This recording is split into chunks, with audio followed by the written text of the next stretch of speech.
Okay, welcome everybody.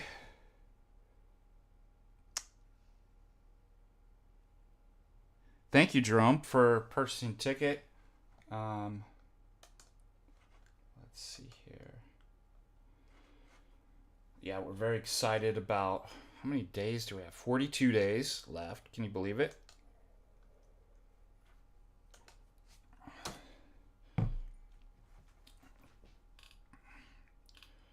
This is 43. How is that possible? Yesterday was 43. What kind of clock is this on?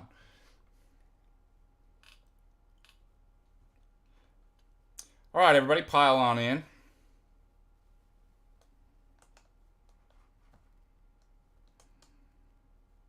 And let's begin. I want to give a shout out to Dave the Philippian, our regular contributor, donates $10. Thank you, Dave. Daleus, also a regular contributor, donates $20. Thank you, Father. Thank you, Daleus. That's awesome. One second. Let me copy the here. If you haven't purchased your tickets, make sure you get it. We have 43 days. The tickets are going to sell out.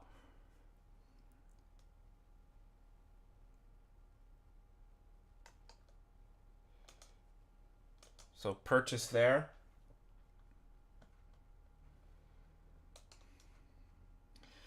And capture, window capture. Let's see here. So this is a link there to the conference website. Remember, there is a monastery tour. We're looking forward to that. And keep it in your prayer. Still, in negotiations to try to get monks to the monastery. Our keynote speaker, Bishop Maxime, Father Vasilios Thermos from Athens, Father Panayotos in Kalispell, Father Turbo, and then Therapia workshop instructors, our father here, Proto-Presbyter Father Russell, also from Montana, Archpriest Father Andrew Moore, myself, Sarah Berry and Gil, who are both members of our parish Holy Trinity, who are counselors and certified therapists, will be doing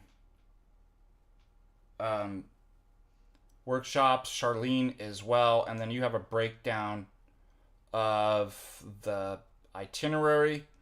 Don't forget as well that we are offering a sponsorship packages. So if you want to sponsor as an individual, or if you have a company or know somebody that does, or doesn't even have to be an owner of a company, it could be an individual, like I said. These sponsorships are listed here, and 5-tier level sponsorship, and it shows exactly what you get with that. Don't forget too, we have the live professional bluegrass band coming back, the Well Beaten Path, as well as my brother, 2-time Grammy winner, Nest Recorders, is the sound engineer. And here is a link to his studio right there. We also have St. Herman's Studio that does the engraved icons, Laura Coffee, and we welcome any other ones as well. If you want to sponsor, you'll be listed here, as well as depending on the package, sponsorship, what tier level in advertisement, and the other perks that you get with that. Okay, what else?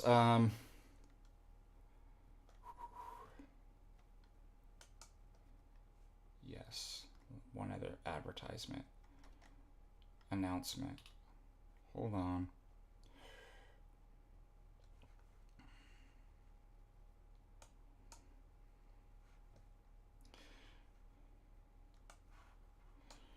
Can also, I'm gonna put this. I'm so tired of these stupid texts, these scams, toll violation. It's like from a different country. It's sad that who probably actually falls for this is the elderly.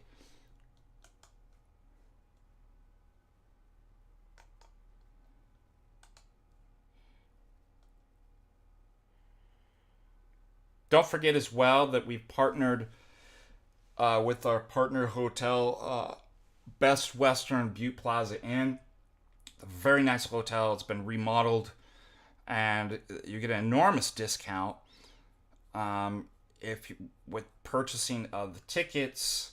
They're giving $115 a night. Last month, the room was $185. Those prices go up even more. So as we move into the summer and get closer to the dates. So, I mean, by the time the conference comes around, I mean, you could be saving $100 per night.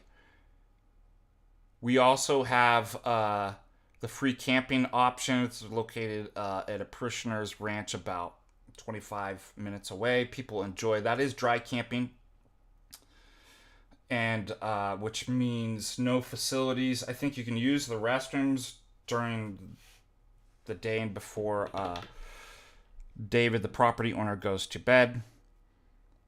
And but as far as showers and things like that and hookups, there is none of those. So also,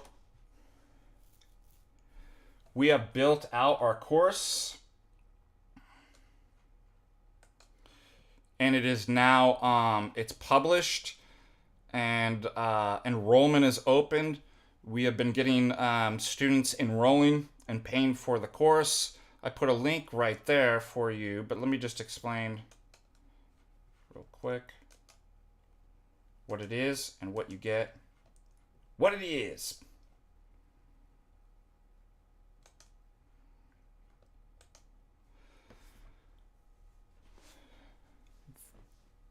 It's discounted from $850 to $750 for a full university college Canvas course. It's an interactive software. I can go through that. And now you can choose two options. You can either do the week by week, which is the most effective, or you can go at your own pace. Once you purchase this, you have access, even after you complete the course, to all the materials. What you also get is 16 weeks per week live office hours and tutoring. It's 1 hour we usually go over, to be honest. But as far as tutoring goes, because tutoring is $90 an hour, the fact that you get 16 of these with the course, even if you didn't get anything, that's a $1,400 value right there. So the course is half of that. So even if you didn't get anything, that itself is worthwhile. But you get much more on top of that.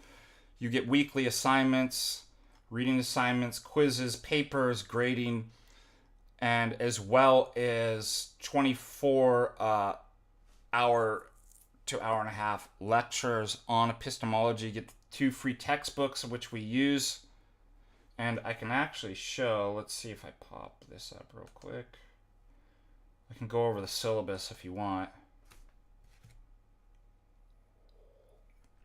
What's great is the fact that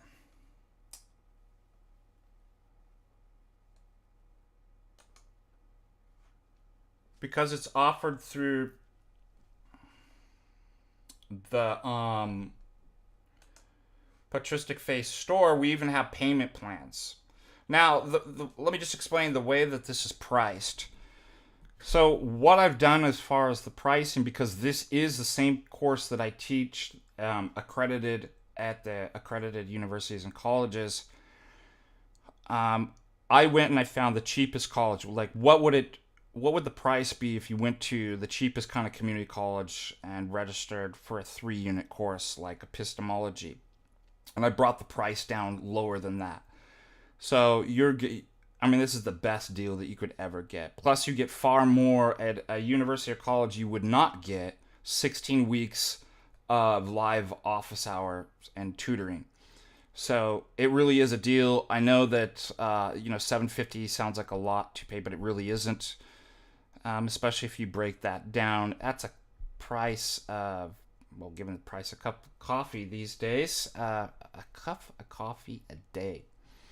But what's great about this is that because of the Patristic Faith shop and Shopify here, you can actually break that down into 4 interest-free installments. Or with interest, a little bit of interest, you could even do a $67 a month. So I think this is a really great deal. And let me share with you real quick the syllabus. People need to...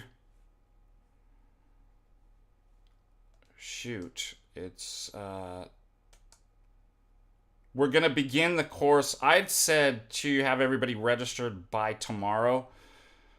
I'll give a couple more days because the 5th, Monday, is when we actually start the course. Let me move to...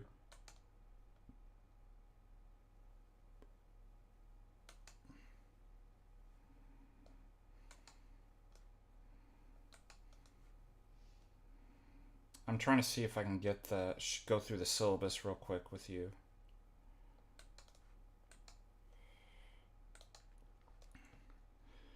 Here's our syllabus for the course.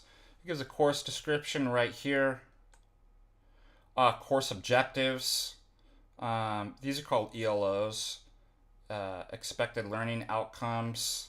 Frequently asked questions about what an asynchronous course is. How do you attend online when it's not in person? And it gives an explanation how the online course is structured. How much time per week? Now again, you can go at your own pace, but let's say you do a week by week. It kind of gives you a kind of a breakdown. It makes it a lot easier when I say, look, this is the ideal. That including lectures, right, which you get about 2 lectures, an hour and 15 minutes, an hour 20 minutes per week. That's dedicate 9 to 12 hours, the ideal student, which would mean apart from the lectures, about 6 hours a week. So if you could dedicate an hour and a half each day, that would be the ideal student. It gets a breakdown of the assessment, homework assignments, quizzes. Because we're not meeting face-to-face, there's these attendance is basically calculated as check-in assignments, which are just kind of small, easy assignments to make sure that you're just logging into Canvas. There's an epistemology project, a philosophy project, and a final paper. And then it has a breakdown again of the assessment. Homework is 30%, quizzes 15%, attendance, if you do the check-ins, is 10%, the epistemology project 15%. You get 10% for your rough draft paper and 20% for the final paper. The 2 textbooks that we're using is Bonjour's Epistemology and Duncan Pritchard's What is this thing called Knowledge. I do provide free copies of that. You can always purchase a physical copy if you want, but I provide that. Here's a breakdown week by week. The course introduction for week 1. Week 2, classical problems in epistemology, Descartes' epistemology, the concept of knowledge, week 3. The problem of induction is week 4. Week 5 is a priori justification of knowledge. Week 6 is immediate experience. Week 7 is knowledge in the external world. Week 8, we go into further epistemological issues like the difficulties derived from other minds, testimony, memory. This is called the problem of other minds. How do we know that there are other minds beyond ourselves? Week 9, contemporary responses to the Cartesian program. This is where we go over foundationalism. Week 10 is coherentism. Week 11 is internalism and externalism. Week 12 is Quine and naturalized epistemology. Week 13 is knowledge and skepticism. Week 14 concludes the concluding sections in both of those textbooks and the course, and then week 15 we do debate reviews. Week 16 is when everything's due. Okay, moving back to look at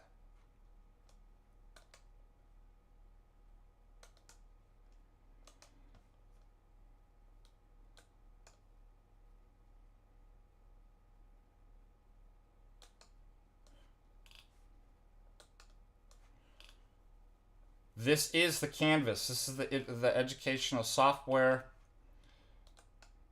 What does this do? I don't want recent announcements. I want... Why is it Bonjour file's been deleted? Let's see.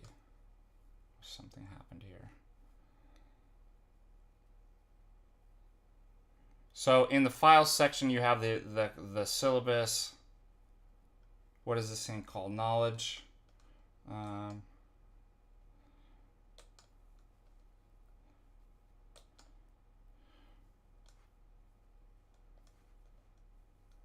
This is weird. There was a picture here. Really nice photo.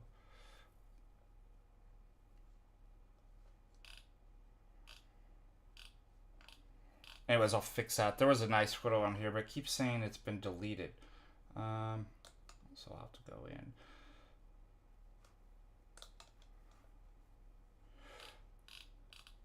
Here you can look at the modules, the resources.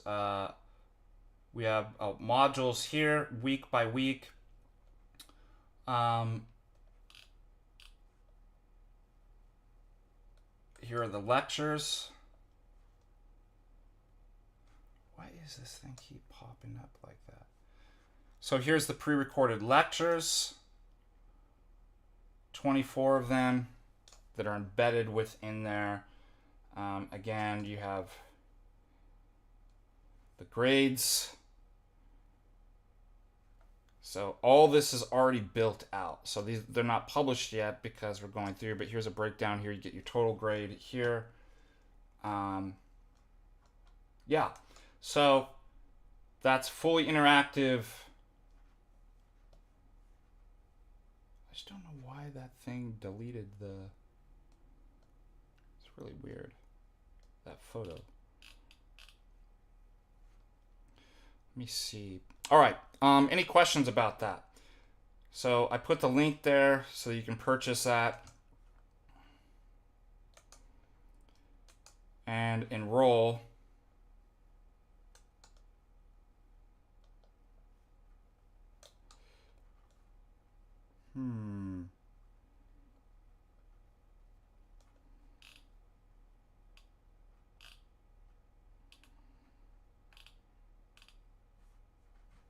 Where are you guys? All right, let's go to chat.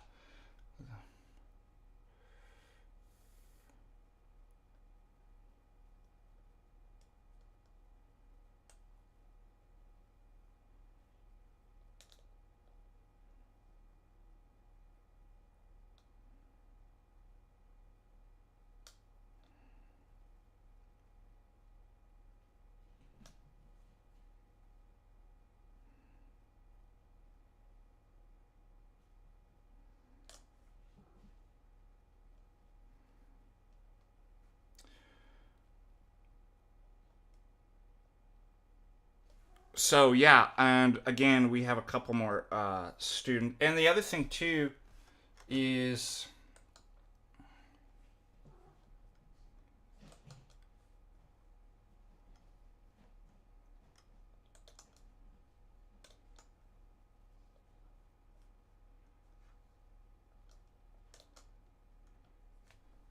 you have discussion threads too, so you can interact with the other students.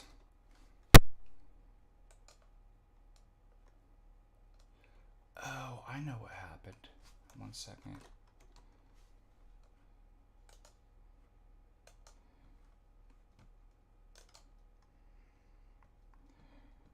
Let's see if I fixed. Save. Someone mess around my computer at night? Yay! There you go. Watch this. I fixed it. Somehow this got deleted.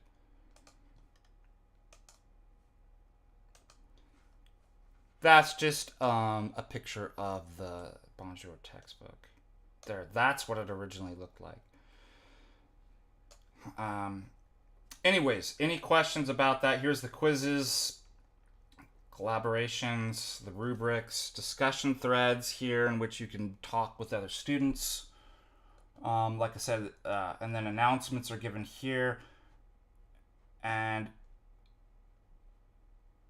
you will have permanent access to that even after completing the course. So you can go back. You'll get a certificate signed by me of course completion. People have asked about accreditation. I've got good news about that. There is one student who signed up whose professor, the chair of philosophy, is going to actually give credit for that. So if you are enrolled in a college, you can send that to your chair, and he knows that I teach this at accredited college, and have submitted the syllabus to him. And of course, it's the discretion of the chair and the dean to actually transfer those credits. So that's really great news. That's actually happening. So although this isn't in a university, Patristic Faith hasn't started the online university. We're still working with other professors on this, and therefore gotten this accredited. You can, if you're in college, go to your chair or dean and basically do what this gentleman, one of the students, have done, and actually have that transferred. Okay, let's go to questions.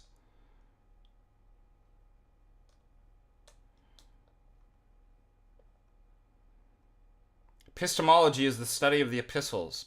No, I'm kidding.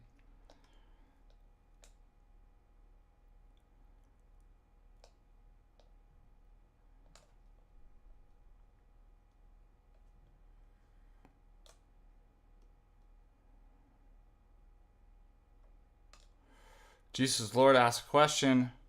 No, wait, I'm going to go further up. I don't want to miss anybody. Let me see if there's any more super chats, because I give priority to them. Yeah, forgive me. Somebody said that you look tired. I'm tired. For those of you who didn't know, about 3.5 weeks ago, I was in a ski injury accident, flew off a cliff that wasn't marked, roped off, and flew 35 feet through the air and landed incorrectly and broke my ankle in 3 parts, because I'm a Trinitarian, and when I'm going to break something, I break it in 3 parts. Went into surgery and had a plate and screw. Surgery was a success, and I cannot put any weight on it for 4 to 6 weeks. I go in on May 8th to see my progress, and then May, if all is well, going well as far as my recovery, put me in a walking boot, in which case I can put pressure. So it's been difficult. I had to do Pascha the last part of Lent, and Pascha in a wheelchair. The priest amazingly wanted me to serve in the wheelchair, so they wheeled me out in front of the iconostasis to do litanies. But it's humbling, but recovery is going well. Pain's basically virtually gone, but you can just never get comfortable, so you don't sleep well, and so just a bit tired. So forgive me for that, but thank you for your prayers.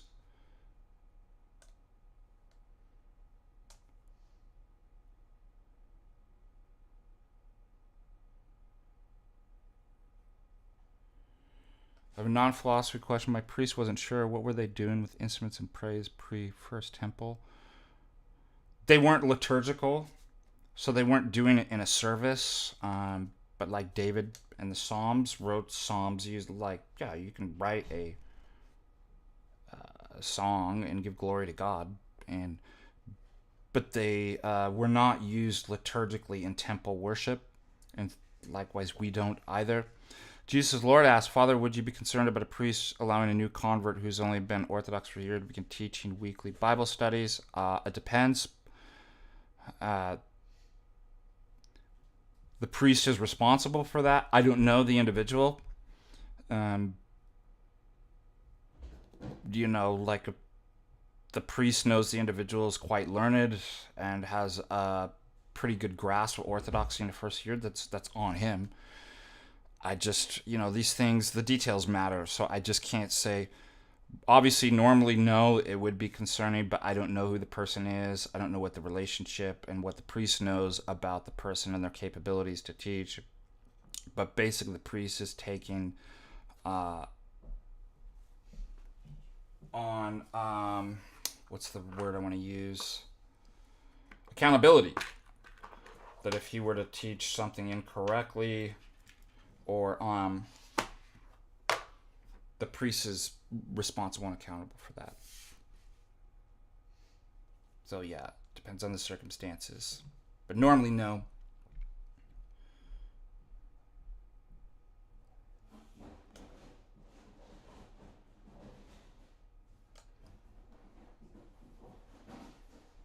Yeah, I mean, obviously that's concerning. Um, it depends on what exactly they're denying about the toll houses. So I don't know. Like, again, the details matter. But clearly Orthodox, and I shouldn't say clearly, it's kind of a difficult argument. It's not quite clear that the Orthodox and Catholics worship the same God. Uh, it is a little bit different. I would say this. Other religions, Judaism, Hinduism, paganism, Islam, they don't worship the same God. What makes it a bit, because the reference conditioned by the paradigm or the religion, what makes it a little bit difficult with Roman Catholics and Orthodox is we were one church. So there is a referent to that. I don't know, and I don't really know how to determine when additional innovations are, and the Roman Catholics depart further from old Rome, when the referent ceases to be. So, do you see the difficulty with that? Roman Catholics might. I don't know. But there's obviously a point where it would depart from, so that philosophically, in terms of religious language, it no longer refers to the same God. So I'm much more comfortable saying the other religions certainly don't. I don't know with the Roman Catholics and the Orthodox at what point the departure would be where they're not. So it may be troublesome. It may not. Again, it's the detail. I'd have to know more about the individual.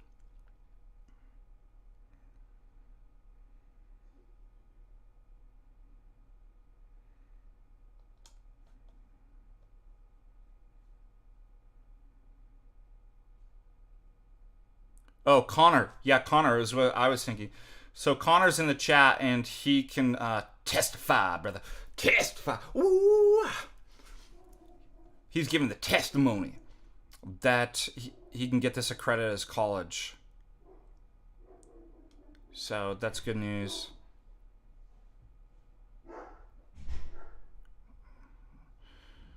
Hounds of hell outside. What's going on?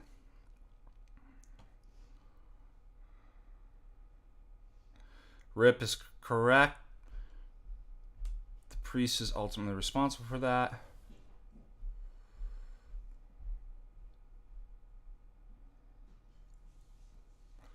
I always give priests, the benefit of the doubt. That doesn't mean I'm saying they're infallible or they don't err, make mistakes, practically or pastorally, but give the priest the benefit of the doubt.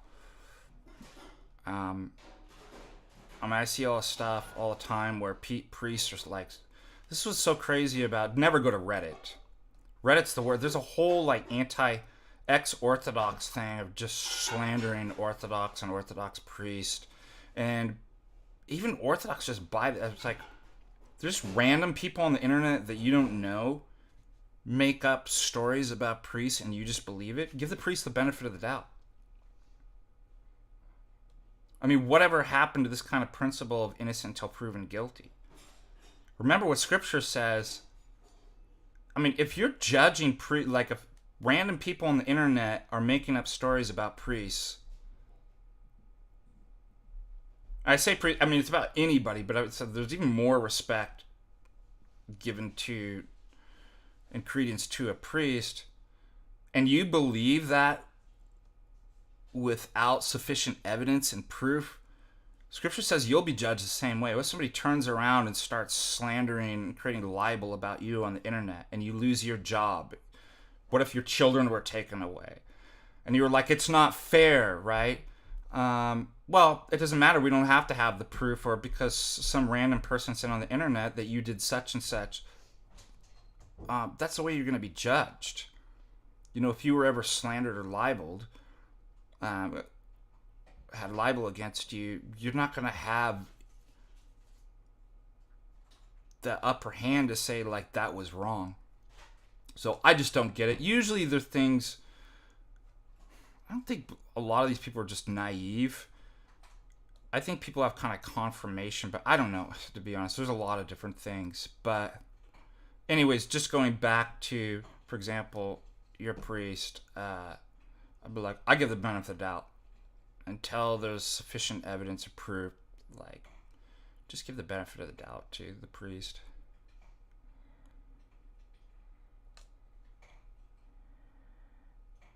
Yes, Rip says that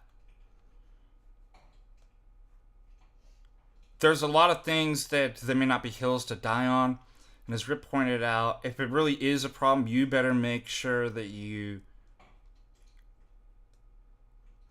don't just have reasonable evidence, but like above and beyond. Like as Rip says, all your ducks in a row.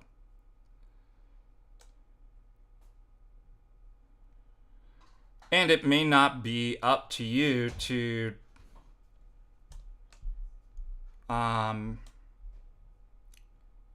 resolve that issue.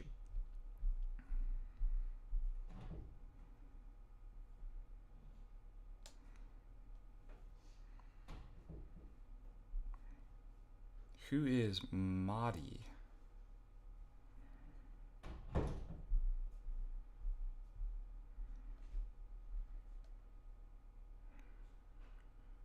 Orthodox eschatology. The end gives context to everything else. So, in terms of time, it's kairotic and eschatological. That's why we always start from the end, in terms of the calendar, and we work backwards, right? The end always gives context to everything else. The prophecies, the law, all of that. And so the end is the recapitulation of nature. The kingdom is completely fulfilled. The kairotic kingdom chronologically, without chronological time being dissolved. Christ says, behold, I make all things new. He doesn't dissolve them. And so the eschaton is where past, present, and future all exist at one in the end, in a chronological time in which all of nature is restored. Human nature, everything, sin and evil are done away with. The devil and his minions are thrown into the pit. And then people experience God's all in all and his divine energies, his infinite divine energies in the eschaton, either to ever, eternal bliss or ill, depending on who they are. That's Orthodox eschatology and a short paragraph. Thoughts on Bishop Tilda Swinton? Yeah. Jay and I were talking about yesterday, grifter, using controversial kind of, what do they call that, race baiting and all that kind of stuff to basically get a name and money and stuff like that. I'm glad that Jay mocked his ridiculous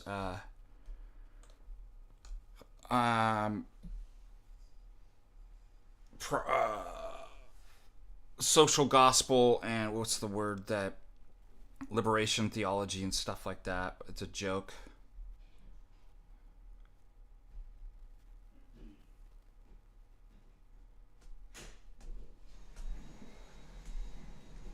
Dale just asks, a hypothetical, if my church were ever excommunicated, would laymen need to be catechized? No.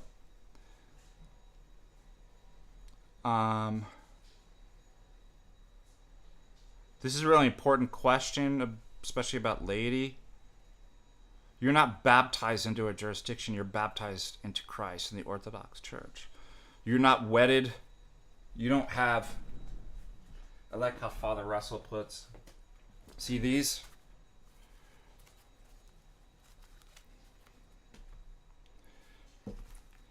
As a deacon ordained to the priesthood, I am shackled, right, as it were, to a jurisdiction. Laity or not, you're free. And so, God forbid a particular parish or priest, you're not baptized to the priest, you're not baptized into the jurisdiction, you're baptized in the Orthodox Church. So God forbid that the priests were excommunicated, it doesn't affect you. Unless you kept going to that church, in which case you'd be a schismatic. So you would leave and go to a canonical Orthodox church. You wouldn't need to be rebaptized or recatechized. Good question, though.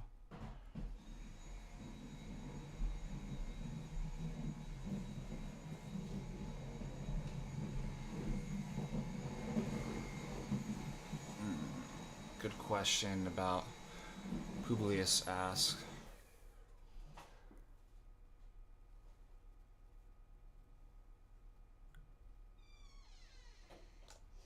Where would I start you philosophically?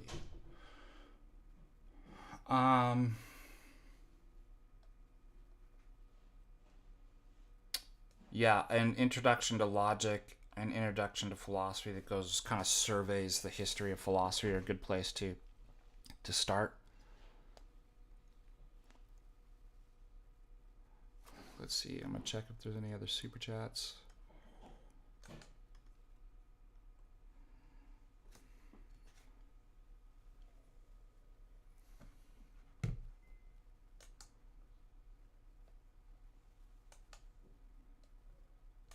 Hey, by the way, can you answer me a question? So I'm trying to send a priest money for reimbursement for a flight for the conference, and through PayPal, and it's charging me a $5 fee. I never remember I've sent money to people through PayPal. I never remember PayPal charging a fee. Is that a new thing? Does anybody know about that? I mean, whatever, it's just $5, but it's kind of annoying. I pressed friends and family. Yeah, that's exactly what I did, and it's still trying to charge me $5.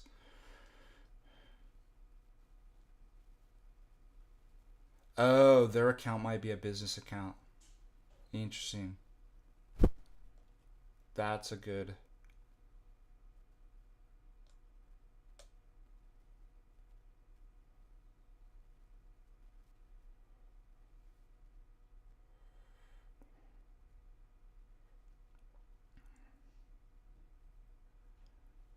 That is a good deduction.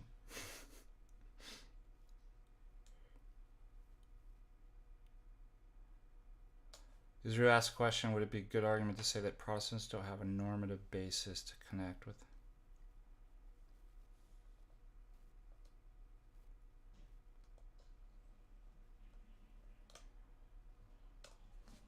Yeah, and by normative, I want to say like legally normative, because Protestants do have a notion of authority, but it's no different than, like, I might refer to those books behind me as authoritative.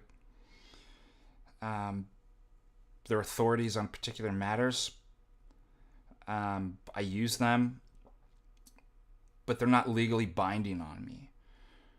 And so then the Protestant is faced, like Israel had pointed out, no father themselves is legally binding, right? But they form part of a whole structure. They're under, right? Their authoritativeness as far as being part of the dogma of the church and teaching is in light of the whole, and part of that whole is the synodal autocephalous episcopal structure of the church. And so the whole, just as we were talking about the eschaton, gives context to the parts. The Protestant reverses that. They start with parts and then try to build up in kind of an autonomous epistemology a whole, just like you would do in a secular college class. You just pick your favorite parts and you build your own system. We start from the whole and go down, right? The whole gives context to so they're only authoritative insofar as the whole of the church, the kataholos, has the legal authority to be like, yes, we accept this. What the Father says here is not just his personal opinion, but he's reflecting the dogma of the church and teaches it. So that means once you break from that necessary condition, namely that there's a legal authority that's universal and binding upon all Christians, it puts you epistemically in an underprivileged position that it's like, well, there's no sufficient reason to say this one's right versus that one's right. That's if you put it that way, that's a great argument.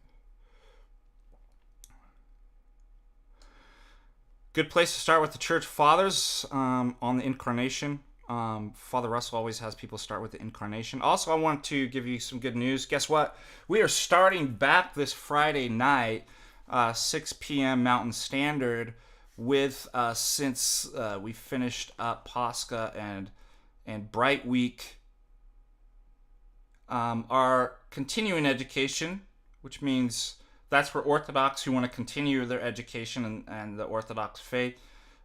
Inquirers class, those who are inquiring, and catechesis, those who are catechumens, it serves. And this course is also listed in the Antiochian House of Studies. I will be doing it because I can't, you can see I can't drive. I've got my cast here. Normally I do this at the college I work at. They've got the video stuff hooked up and whiteboard and stuff, and I can use the college rooms, which is really nice. I was thinking, by the way, Austin Zell too. Anyway, sorry, my ADD. I'm going to be doing it from home, live streaming, but we are here. Father Michael Pomazanski's Orthodox Dogmatic Theology. If you'd like to join us this Friday, we are starting at page 62 on the Atch. And usually I assign about 10 pages. Let's go to 76, because that's before we get into the dogma of the Holy Trinity. Now, I've done this with the parishioners and the inquirers here at Helena. Many of those came in halfway through the course from last year, so I've gone back to the beginning and we're going through it again. It's always great. People have asked about other books, but this is such a great book that we want to go through it once again. And so if you'd like to join us this Friday, we're kicking back off the class now that Pascha and Bright Week are over to pick up our continuing education inquirers and catechumen class, going through this page 62 to 63 if you want to read that, and then we'll go over that. They'll be on the attributes of God.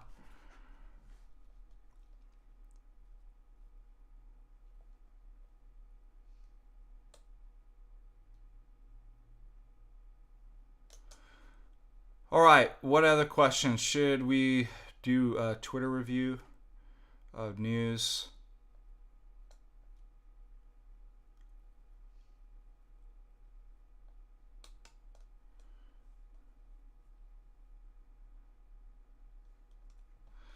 Yes, do like and subscribe.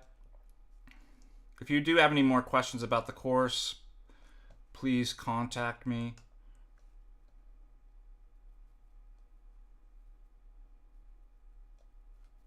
But let's get you guys signed up in the next couple days. Like I said, the close-off date was it was scheduled for tomorrow, but I'll keep that open a little bit longer.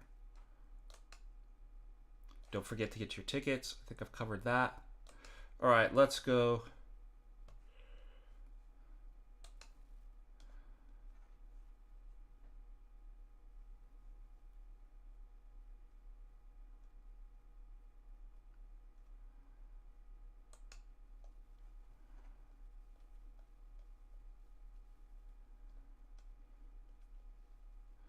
What is this person talking about?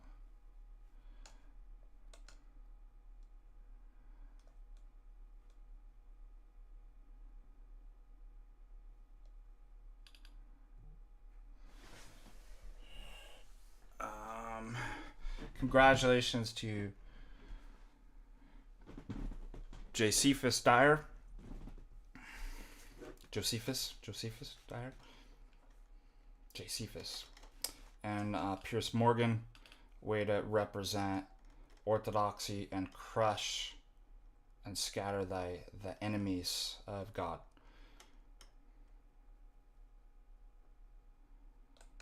All right, let's go. What do we have here?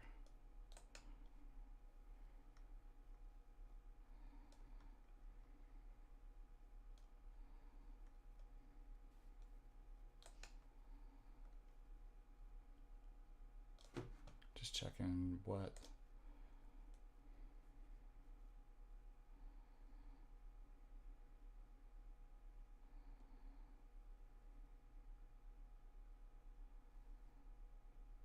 I don't know what these people are. Somebody's arguing about. Oh, it's Prime. Cole posting Prime. All right, let's see. I'm going to check and see if we have any questions real quick before we go on to.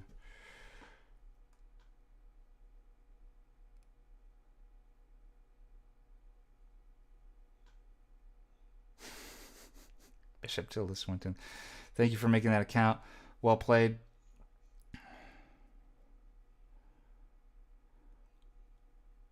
I didn't watch the AP and Andrew. Oh, I had an interesting thing that happened. I had, this was crazy. I had a priest, Romanian priest from California that I know, contact me. We had two individuals fly out from Romania, trying to get information about an uncle who lived here, was a sheep herder, and died in 1949. And the priest says, they're coming in to Helena. Could you help them? I don't even know where to start. I've never done anything like this in my life. So they showed up. This is the reason why I missed the Andrews debate. So they come and they just said, we want information. I'm like, I don't even know where to start. Started with the revenue office here in Helena, and they only hold tax records up to 10 years. So went to the county building and got a death certificate. And you have to have, it's really interesting, you're putting together this puzzle. So I had to get certain kind of information, because sometimes just a name is not enough, especially if it's a Romanian name. And so I had to get additional information, build this kind of, a larger kind of case, get the death certificate. Once I got the death certificate, got more information. It unlocked another door. Then found out that his ranch was, that he worked on or owned, was not in Lewis and Clark County. So it means all the information that I got in Helena, Lewis and Clark County, and the government buildings here came to an end. I couldn't get any more. Means we had to drive an hour away to a new county where this was and go to the courthouse building and get documents and ledgers and stuff like this. And it was like this whole kind of investigation and mystery that was building. And I couldn't believe how blessed it was. Like, things were just like coming together. Ended up finding legal documents as far as like the probate and the estate and different stuff. Had to look up all these ledgers and spent this wonderful day. Took them to, after we got as much information as possible on their deceased uncle, got the cemetery records, visited the cemetery. I had taken them to visit Father Russell in our parish at Holy Trinity. And, I left at 9 o'clock in the morning and came back at I think 7. It was like an exhausting day, but it was really funny and fun. I've never done that before. And so God bless them. I think they're flying back to Romania yesterday or today. So that's why I missed. I came back and I think Jay had asked me, did I see it? And I'm like, oh, I missed it because I was doing detective work. Yeah, Mormons have really good records.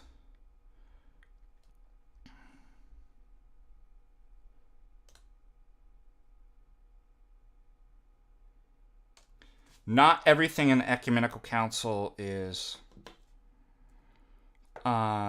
infallible or even received. Yeah. So that's what constitutes as kind of the dogma is. But obviously even canons are not. The canons can be reversed. And I think as far as, Natalie, what you're referring to is something that might have been entered in is evidence. So, yeah, it can't be. Part of that's reception. So just because it was entered in and temporarily received in a council does not mean it's dogmatic, even though it's talking about dogma. It automatically, that's why it's the later councils too, and the reception of that. So a council is not an algorithm. It's not like, well, if we just do the X, Y, and Z, that's what makes it dogma. And it's much more complicated than that. It has several necessary conditions. Otherwise, we have the problem of what's called robber councils.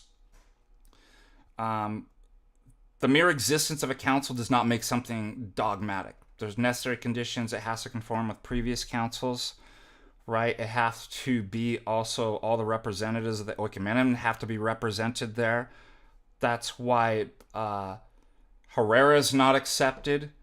It has to be received. It has to be confirmed by letter. So it's a complicated process. We're not papists. We don't have. So the fact that something might have been entered and temporarily received as evidence or an argument for something in a particular council doesn't mean that it's dogma at all. So it's not a problem. I hope that answers. Yes, as Jesus the Lord, it's not dogmatized. So talking about dogma doesn't mean that it is dogmatized. Like I said, it's a process of, a reception and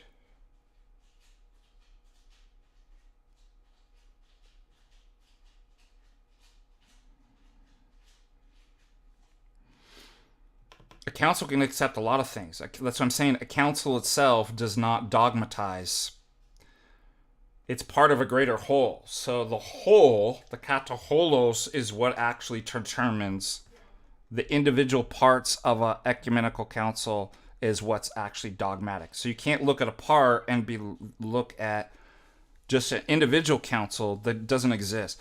I call this irreducible complexity. Came up with this term. You don't start from the parts and build up to the whole. And the whole cannot be reduced to any of the parts. It's irreducibly complex. So the fact that there might have been things that shouldn't have been received in account, that happens. That's why the whole has to determine. And one council and the individual parts of that are not a whole.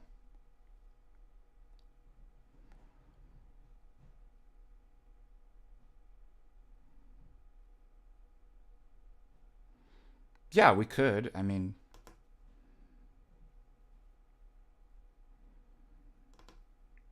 like I said, do all the councils affirm that? The acts of the council, do all the acts of the councils affirm? That's your standard. Because particular issues and problems sometimes, like I said, it can't be dogmatic if it's false. Let's just make it really easy. So, just like the later councils, so the former can, right? The later councils actually, just like I said, in the eschaton, the end gives context to the whole.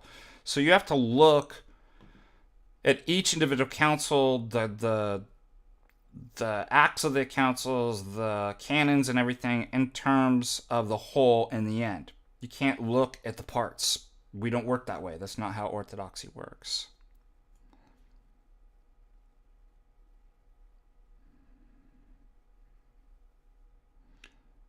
And I don't particularly know the details of what you're referring to. I just know how generally the councils work, what's considered dogma and binding versus what's not. So I can tell you in the kind of generalities, but like I actually don't know the specific case of that letter, so I can't actually answer.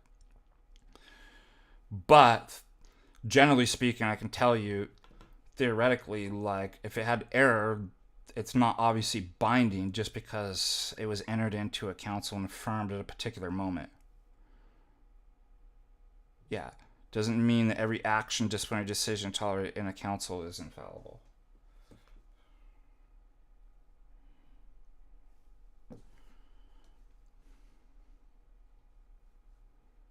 All right, other questions?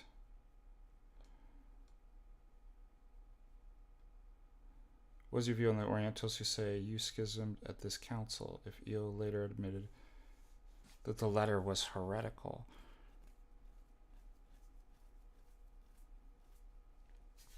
Well, their theology's wrong. How could they?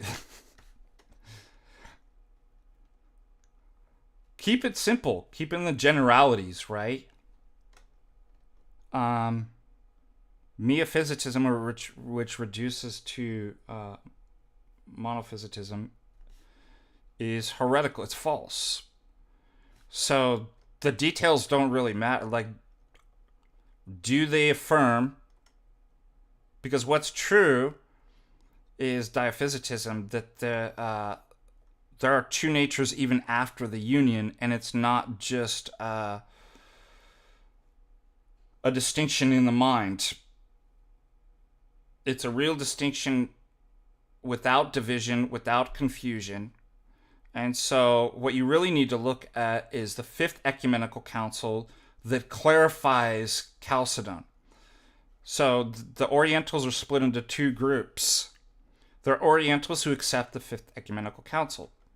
They're not heretics then. Theologically, they really are the ones that, oh, we just messed up on the language. We accept the Fifth Ecumenical Council. Then they're fine. The only issue with them is then, as far as kind of uniting, what do we do with Severus of Antioch? Then there are the other the Orientals who reject the Fifth Ecumenical Council, because the Fifth Ecumenical Council is a clarification on the true meaning of the Fourth Ecumenical Council and how you're to view the Fourth Ecumenical Council. Then they're actually heretics. Like, it isn't just a language issue of language, they are actually denying dogma.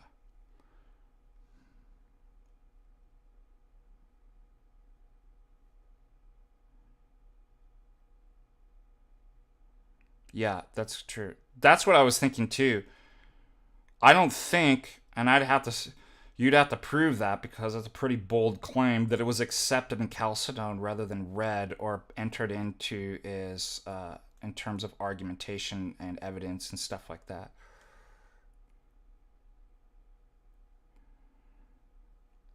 Yes, we only reserve the term martyrs for those who are confirmed visibly in the Orthodox Church. So it's a technical term. One could die a martyr's death. Now, that doesn't have anything to do as far as a commentary on their individual salvation. I don't know. But technically, martyrs has only been used for those who are baptized in the Orthodox Church. So technically, we cannot use that.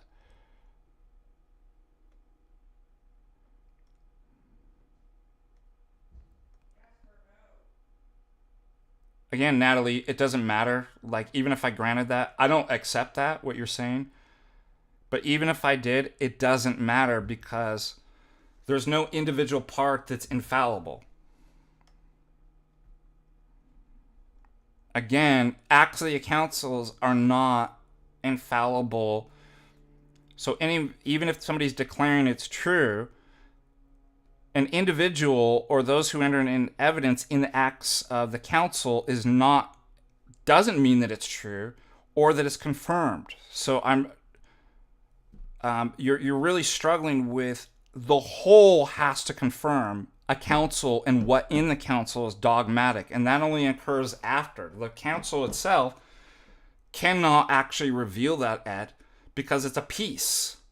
So even if I granted what you're saying and I don't, it doesn't matter. The whole is the 5th, 6th, 7th, and 8th ecumenical councils that did not. So reception is.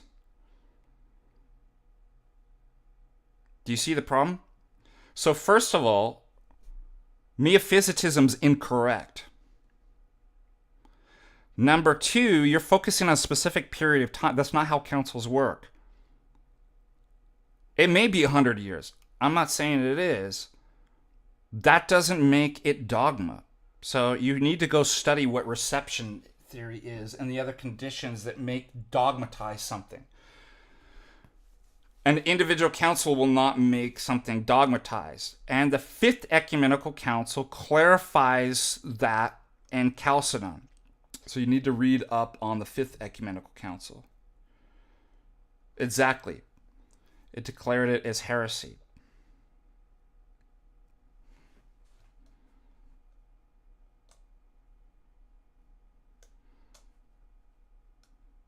But let's just put it this way.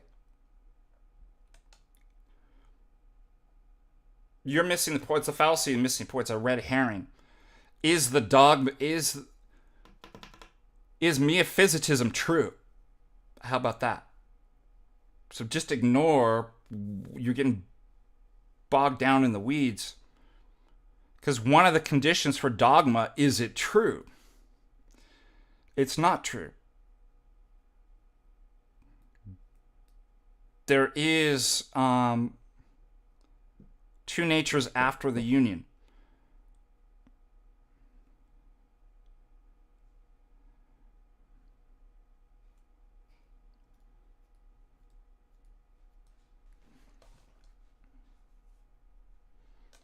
You don't need, again, you're getting lost in the details.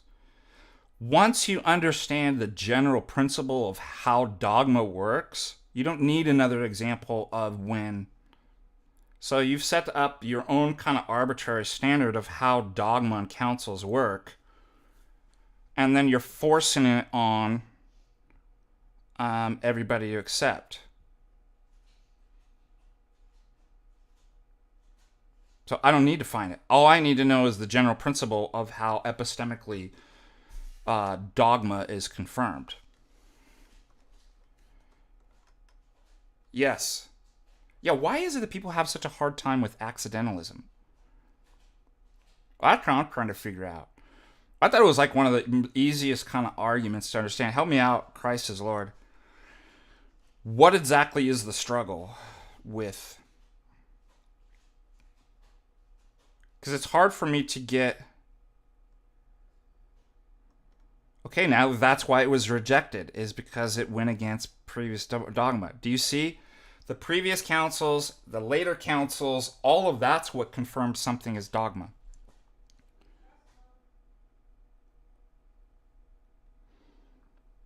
Is it true? Is Miaphysitism true? So you're committing the fallacy of a red herring. You're missing the forest for the trees. Is it true? That's all you have to worry about. And nobody's like, I don't see any Orthodox like arguing about this issue. I don't know who you're referring to.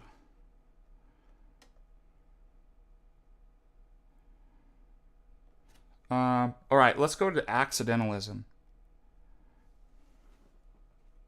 you something.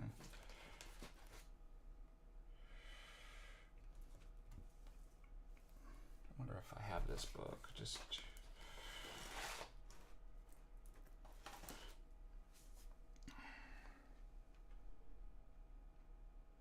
Yeah, that's a good point. By what standard should we... all right.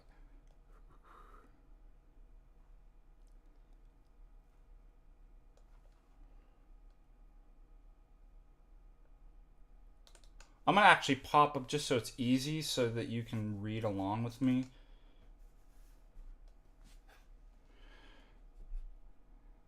Here's one way to think about it. Can you have something or explain that something by the something that it excludes?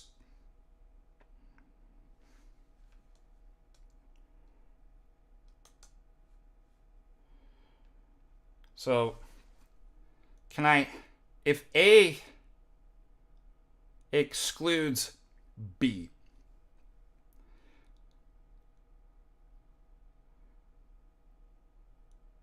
can I explain A and say that A exists in virtue of B, the thing that A excludes?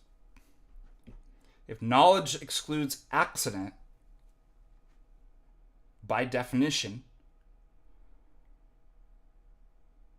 can I have accident and accidentalism explain the knowledge which excludes accident? It's really easy. No. All right, let's go to, and I want to show you. This is not special pleading. Every epistemologist, whether an atheist, agrees there is no accidental knowledge. Knowledge excludes accident.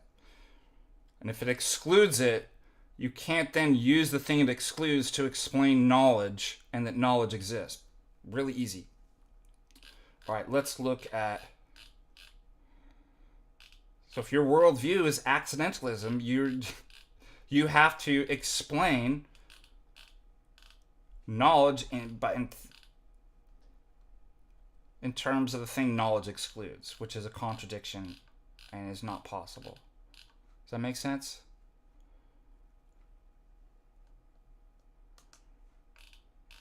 Why is this not popping up? Okay, part 1. I'm going to go to the page.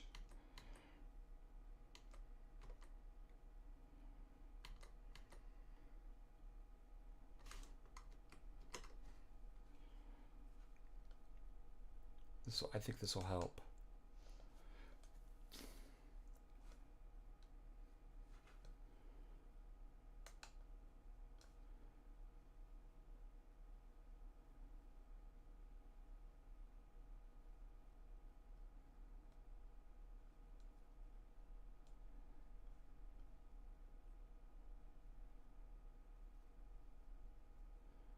No, fallacy, it's kind of a misnomer. Fallacy accident is defined as a rule applied to things that the rule's not. I don't even know why it got that phrase. I imagine you can maybe find out. But the fallacy accident is applying a general rule to cases that the rule was not.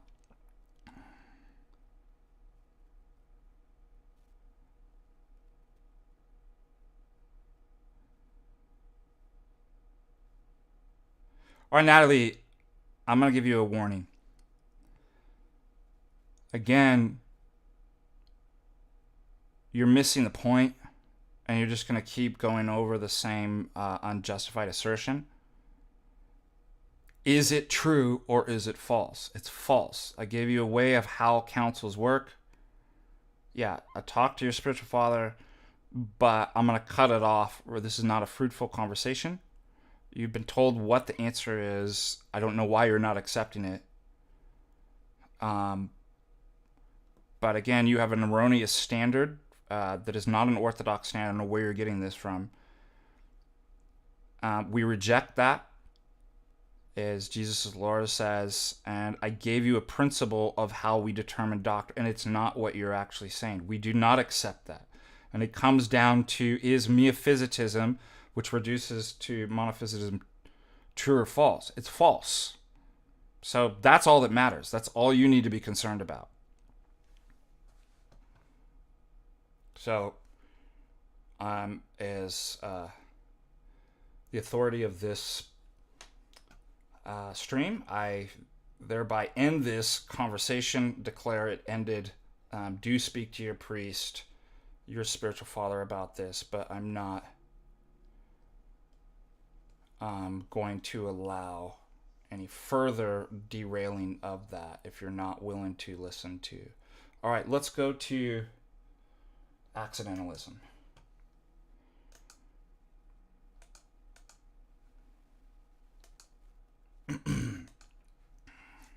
This is Duncan Pritchard, who is one of, he's not a theist, as far as I know. I'm pretty sure he isn't.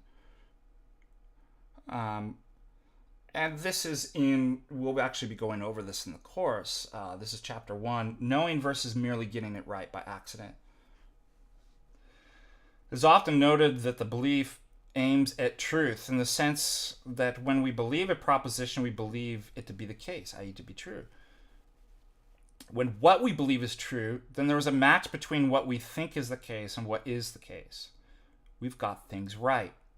If mere true belief suffices for getting things right, however, then one might wonder as to why epistemologists do not end their quest for the account. So here, account of knowledge. Right there. So the question is simply getting it right knowledge? He says that there is, in fact, very good reason why epistemologists do not rest content with mere true belief as an account of knowledge. And that is one that can have a true belief entirely by accident. So again, accidentalism. Consider Harry, who forms his belief the horse Lucky Lass, will win the next race purely on the basis of the fact that the name of the horse appeals to him. So notice there's no logical connection there. There's no good reason to believe. Obviously, what sounds like it must win is not a good reason. It's not a good basis to form one's belief about the winner of the next horse race, since whether or not the horse's name appeals to you has no bearing on its performance. Now suppose, however, that Harry's belief turns out to be true, and Lucky Lass does win the next race. Is this knowledge? Intuitively not, since it's just a matter of luck. It's accidental that his belief were true in the case. Remember that knowledge is an achievement, something that one can take credit for. And yet one's genuine achievements are not purely a matter of luck or accident. In order to emphasize the point, think for a moment about the achievements in another realm, such as archery. Notice that if one generally is a skilled archer, then if one tries to hit the bullseye and the conditions are right, the wind is not gusting, for example, then one usually will hit the bullseye. That's just what it means to be a skilled archer. The word usually is important here since someone who isn't skilled archer might, accidentally, as it happens, hit the bullseye on a particular occasion. But she wouldn't usually hit the bullseye in these conditions. Perhaps, for example, she aims her arrow and by luck or accident, it hits the center of the target. Does the mere fact that she is successful on one occasion mean that she's a skilled archer? No. And the reason is that she would not be able to repeat the success. If she tried again, for example, her arrow would in all likelihood sail off into the heavens. Having knowledge is just like this. Imagine that one's belief is an arrow, which is aimed at the center of a target, truth. Hitting the bullseye and forming a true belief suffices for getting things right, since all this means is that one was on that occasion successful.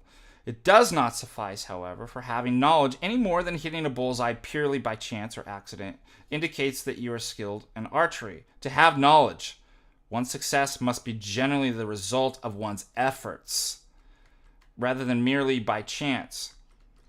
And this means that forming one's belief in the way that one does ought usually in circumstances to lead to a true belief. Harry, who forms his true belief that Lucky Lass will win the race simply because he likes the name, is like the person who happens to hit the bullseye, who is not a skilled archer.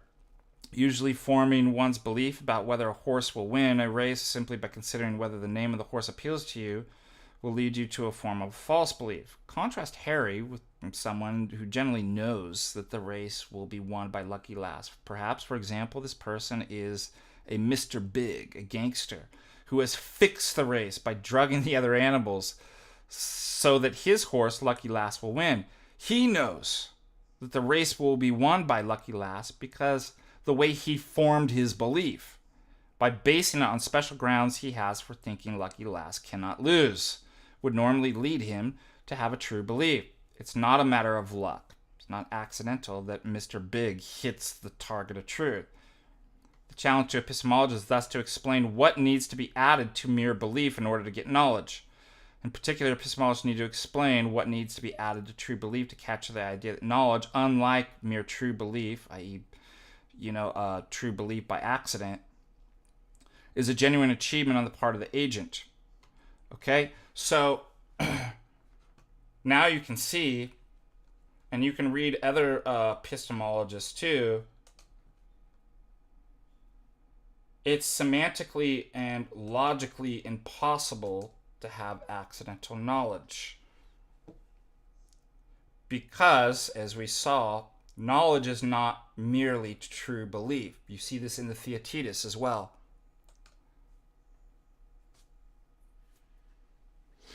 So,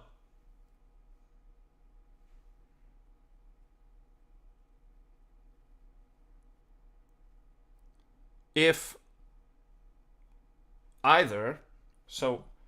you have an intention to do something,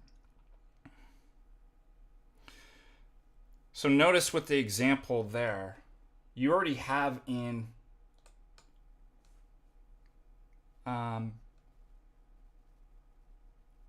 knowledge the concept of agency, right? Is Duncan Pritchard. It's a genuine achievement. So the agent forms his belief for the right reasons. So knowledge already requires what? Intelligence, right? Agency. The other philosophical term of intentionality, that you're directing, right, for the right reasons. The second notion of intentionality is aboutness and stuff like that. But anyways, so we have a view in which, how do I explain the entire world? The laws of nature, knowledge. Well, ultimately, what stands behind that is we have a personal God who stands above his creation, who knows his creation is created from his divine ideas. He knows his divine ideas. And there's intention behind all these things. He creates the world so that it's capable of being known, and man who's capable of knowing the world. So we have an account for knowledge exactly in terms of what the meaning of the word knowledge includes. Intention. The opposite of intention, if I'm doing an action without a specific intention, the opposite of that is it was accidental. The example I always use, I crashed my car into the wall intentionally because I have a reason. I went to collect insurance. And if somebody says, no, that wasn't. It was the opposite category, right? And there's only two ways. It's either intentionally or it was an accident. That's the law of exclude the middle. There's not like, whoa, there could be another. No. Did he crash the car intentionally or was it an accident? So if you deny God, if you deny orthodoxy, which gives an account of knowledge in the world and how man knows, is capable of knowing, via intention, right? God hasn't, right? There's an intention behind that. He created the world that way. Then it's accidental. Just semantically and logically, that's exactly, there's no other way out. So, but knowledge excludes accident. So now you have to explain knowledge by accident by the one thing that knowledge excludes, that can't be done, and therefore it's self-defeating. It's contradictory and it's not possible. That's the argument. I think it's pretty simple. No, we do not cover Theotetus, and we stick with the two textbooks there. But you're free to read the Theotetus. There's, you can have. They're not required reading, but they're supplemental.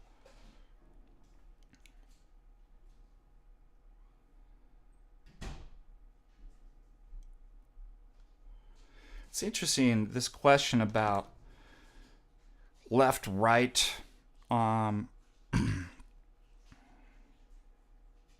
This came up in two classes. We were doing debate reviews, and can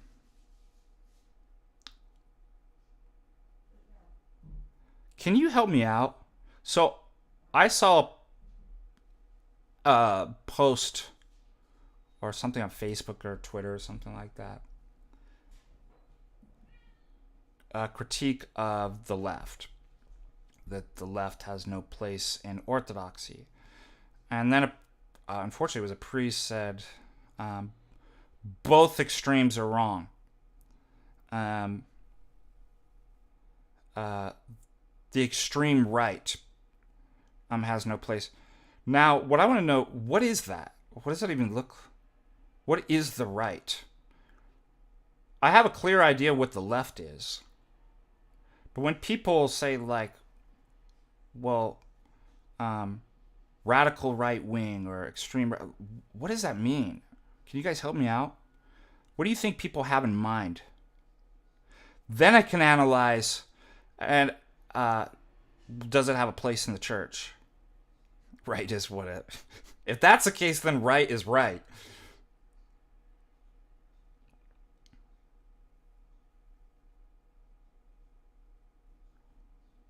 I would also say, too, as I was talking in my classes on Zoom yesterday, that I criticize and critique almost all modern political theories because they're based in kind of Enlightenment principles, so I roll it back. However, I do not think that they're all equal in terms of their danger, of their errors. I think some, obviously, forms is I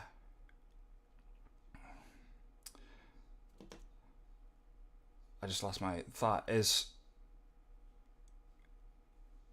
even if there's error in them, they can be tolerated or even kind of accepted at some level. Whereas, there's obviously ones that don't. Yeah, I know what, in terms of the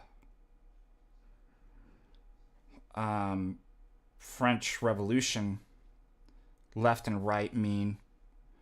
And then even in those terms, there were problems with the right, and as opposed to the Jacobins and the Parliament and the French Revolution.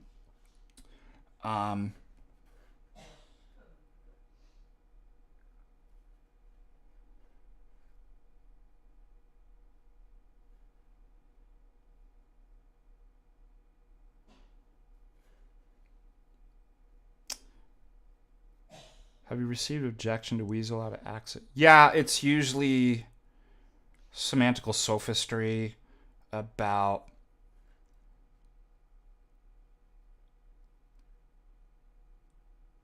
and red herrings to get you off the main point. What do you mean about directed or intention? And like usually, and they obfuscate and stuff like that. But or I've heard people actually say, well, what if it isn't an actual real dichotomy?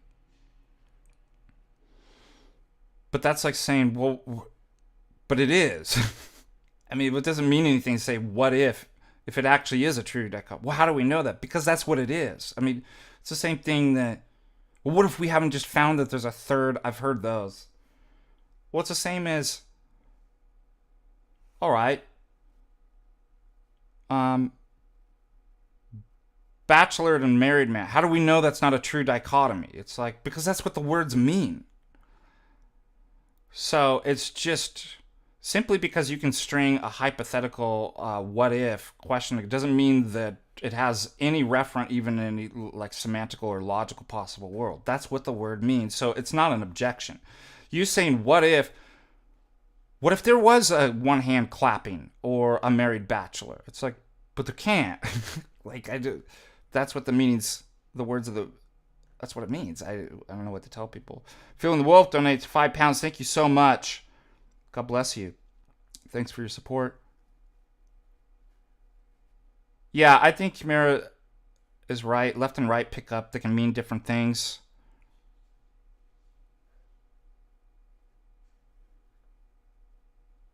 But I just have no, even with the terms fascism, authoritarianism, and totalitarianism, I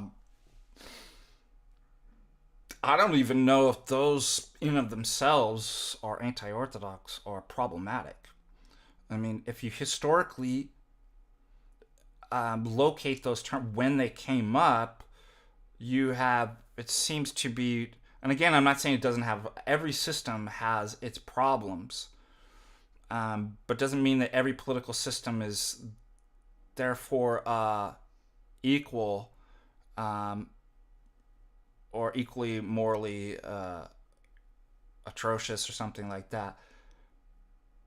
So historically, it doesn't seem to be that problematic. I mean, if you have two basically extremes at the turn of the 20th century, in the beginning of the 20th century, that, well, you have international how do I put this? International banking, international capitalism on one extreme, and international socialism on the other extreme, Bolshevism, communism. Obviously, fascism and nationalism was formed as to combat the two extremes. That it's nationalism, right? It's a national fascist. That itself is not a problematic idea. Like, so again, like you said, it's nebulous. So it's like, what exactly is, and then like you said, even the right is, sometimes people use the right to refer to free market capitalism, which fascism certainly isn't. It's corporatism, right? It's a reaction to capitalism. Then sometimes they use it to refer to fascism. So it's like, it's not even clear what, I can't even answer these questions if nobody can get like what's even clear what they mean by these terms.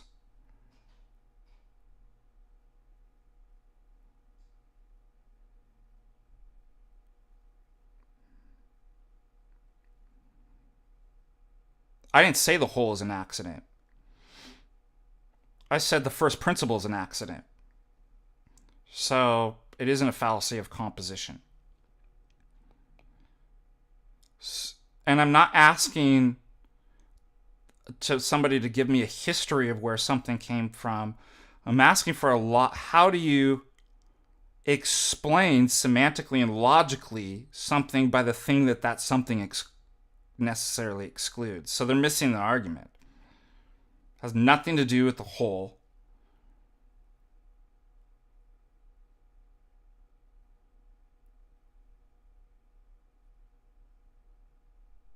Or parts.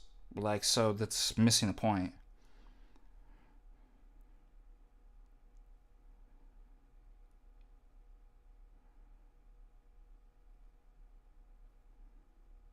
But that doesn't even follow too. If every, so the fallacy of composition is the erroneous attribution of properties of the whole to the parts. So That usually occurs because there's not enough information, but that doesn't mean that there are clear cases where, like, if every part of the pizza is poisoned, then it does mean it the whole and vice versa. So you can't just use fallacy of composition. It says the erroneous attribution of. So yeah, I would say enough information is given. If it's all accident, I mean, it's like saying, well, if everybody is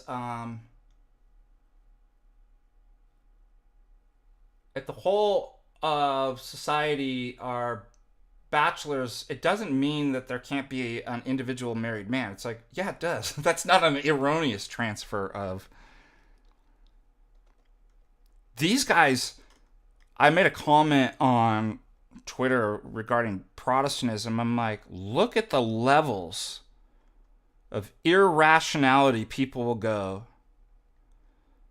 to hold on to their errors and heresies. It's absolutely, I mean, that fact right there, it's like, whoa, how stupid.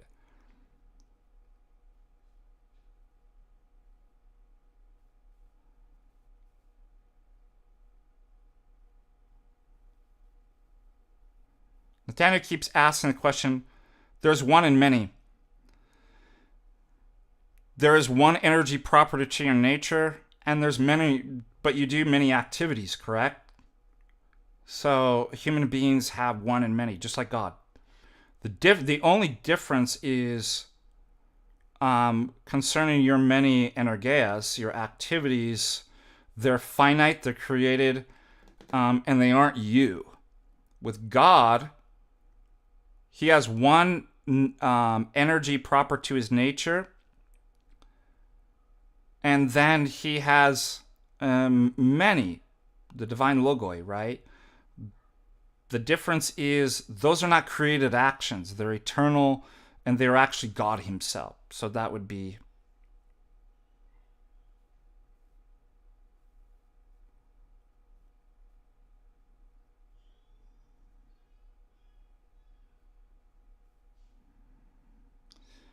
There is fallacy. I do believe the classical arguments for the existence of God that Russell brings, I think he does have a good objection there. And there's also quantifier shift fallacy and the classical arguments for the existence of God, like the 5 ways. So I think Russell's actually right on that. That's why I don't use.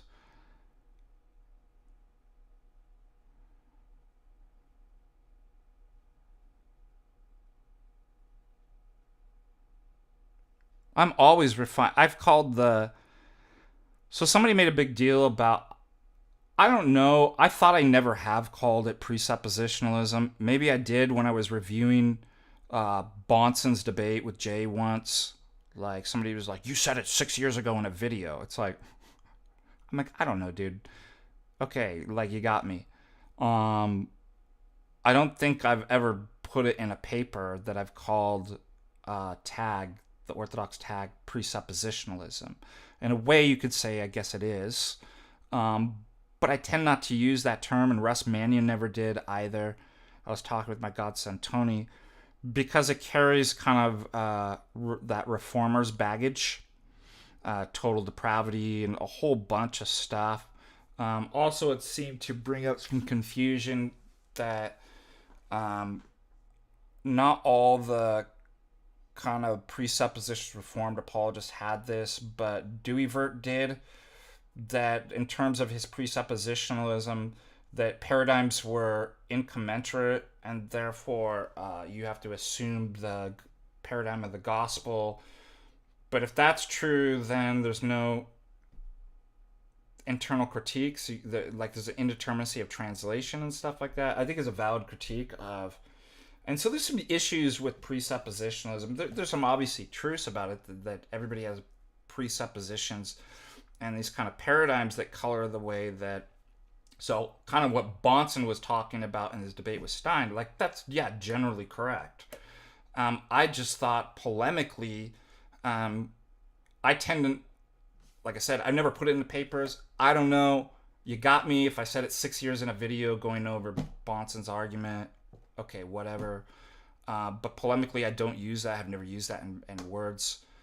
In papers, just for rhetorical, polemic reasons. Like, I don't want people to bring in baggage from another system into trying to understand this argument. I've even wondered about tag, because then people get this like, what about Barry Stroud's critique of transcendental arguments? It's like, but it's not. Barry Stroud's argument, critique, is in favor of us, right? Because this just shows the failure of autonomous epistemology. So I even entertained the idea of not even calling it tag, but rather a program. It's the apophatic argument. So I don't know. I'm constantly refining the argument in terms of linguistics, presentation. That's the hardest part about tag. I know Russ had been spending his whole life doing this, and he admitted that too, that's the hardest part, is developing a language that people can understand. What did I start with? Quoting myself in The Reason for Reason. The hardest part is the hardest problem is convincing people the problem isn't hard at all, but difficult. So yeah, I'm constantly refining the language. That really is the problem. Something so easy and so straightforward and obvious isn't obvious to people because of the systems and the paradigm and the conditioning that they're in, that you have to learn a type of language to talk to people. It's almost like, and I know I've made these analogies, what people in working with autistic children, the sort of kind of language that they like, how do I get so that the other person who's struggling with, for example, autism or some type of cognitive impairment or disability, to understand what we're saying. That's, a mastery of kind of language, psychology and stuff like that. And that's what I really find interesting about all of this, is it's the same thing. I have to learn about the psychology. That's why I was asking some of you, what does the other side mean by these? Like, what do you think their headspace is? I need to get in their headspace. Why are they having a hard time understanding this? And it's usually, there's several things going on. Again, part of it's because the kind of paradigm and operating system that they're working in, their presuppositions and background prior beliefs. Also, it's spiritual. That it becomes clear that, for example, when these people trying to get out of the accidentalism, but like, what if it's casuistry, right? Like, it's sophistry, and it's clear, and you're doing everything you can. You look silly. You're doing everything you can to just avoid the obvious truth, and that's obviously a spiritual issue of suppressing the knowledge of God. So, there's just various issues kind of going on. I still haven't figured out. I mean, I'm going to get some feedback from you guys. Do you like that? The AA argument? Because people are asking, well, why doesn't the Calvinists do other tags work? What if I just avoided that? Like, okay, it's similar in what a transcendental deduction is, and kind of similar methods and stuff like that. But like, I want to get you from any preconceived ideas from another system bringing in. And I thought, well, maybe if it was a unique argument, it's apophatic. Well, what does apophaticism mean? The opposite of cataphatic, positive predications. What that means is there is no language or logical categories that stand behind God by which you prove God, that you reduce God to. That's why Russ Mannion says there is no purely rational argument or proof for theism. There's only a theistic account of rationality. See, it reverses it. There's nothing that stands outside and above God that you've got to reduce him to or prove him by. So in one sense, you could say it's not a proof. It's the truth. Is it true? That's what we went back to. What do you want to know? Do you want to know about the details of logic and arguments, or do you want to know if orthodoxy is true? There is no other story or account. And this story accounts for it all, sufficiently satisfies all the conditions you would want that nothing ever could do. So it's a starting point. It's apophatic argument. It really is not a proof or the argument for the existence of God. It's God for the existence of proofs and arguments.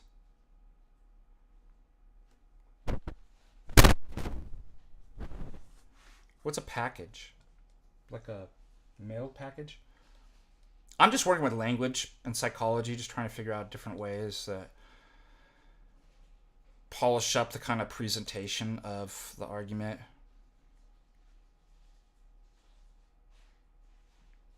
And that requires a little bit of experimenting with the audience.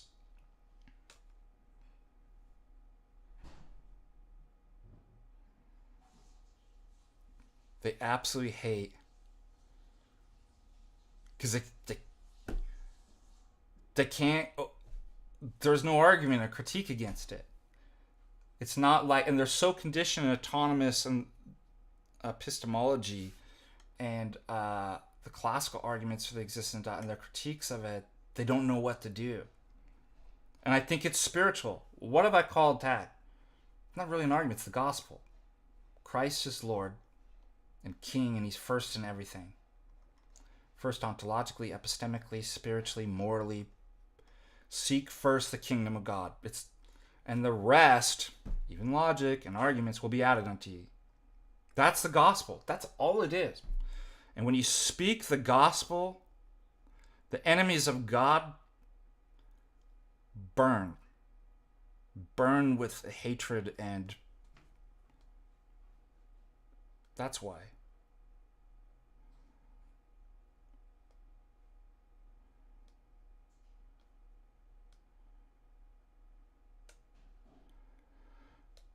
I don't know. I'll have to think about the Nietzsche. A source of newness. The concept of will is really difficult. The will's not bounded. Reason has boundaries. This even goes back to Descartes, where he says reason doesn't err. So how is it that people err in reasoning? Because God and Descartes' worldview guarantees that you're not deceived, so he has to give an account for error. And he says, well, will isn't. Will is not conditioned the way reason and logic is. And so when in terms of knowledge, avoiding error is when will lines up, and we even saw this in Duncan Pritchard's, right? Agency. When you choose a true belief for the right reasons, there's an agency, right, that chooses and matches up with the world, logic, and reason, stuff like that. And that's where you get knowledge. So error in Descartes is that, well, will's not conditioned by reason. Will can stand above reason. And when it overextends beyond reason and truth, that's where error comes in. And so I think Nietzsche kind of plays into that with kind of newness, like is unboundedness, right? And his critique of kind of reason and these various things and morality is to transcend boundaries. And that's why he puts newness and transcendence and makes man basically God in the will. That's kind of a summary of Nietzsche's. So I don't know if that's... He's wrong in the sense of doing that, but I don't know if he's necessarily wrong about his kind of exposition about what the will is.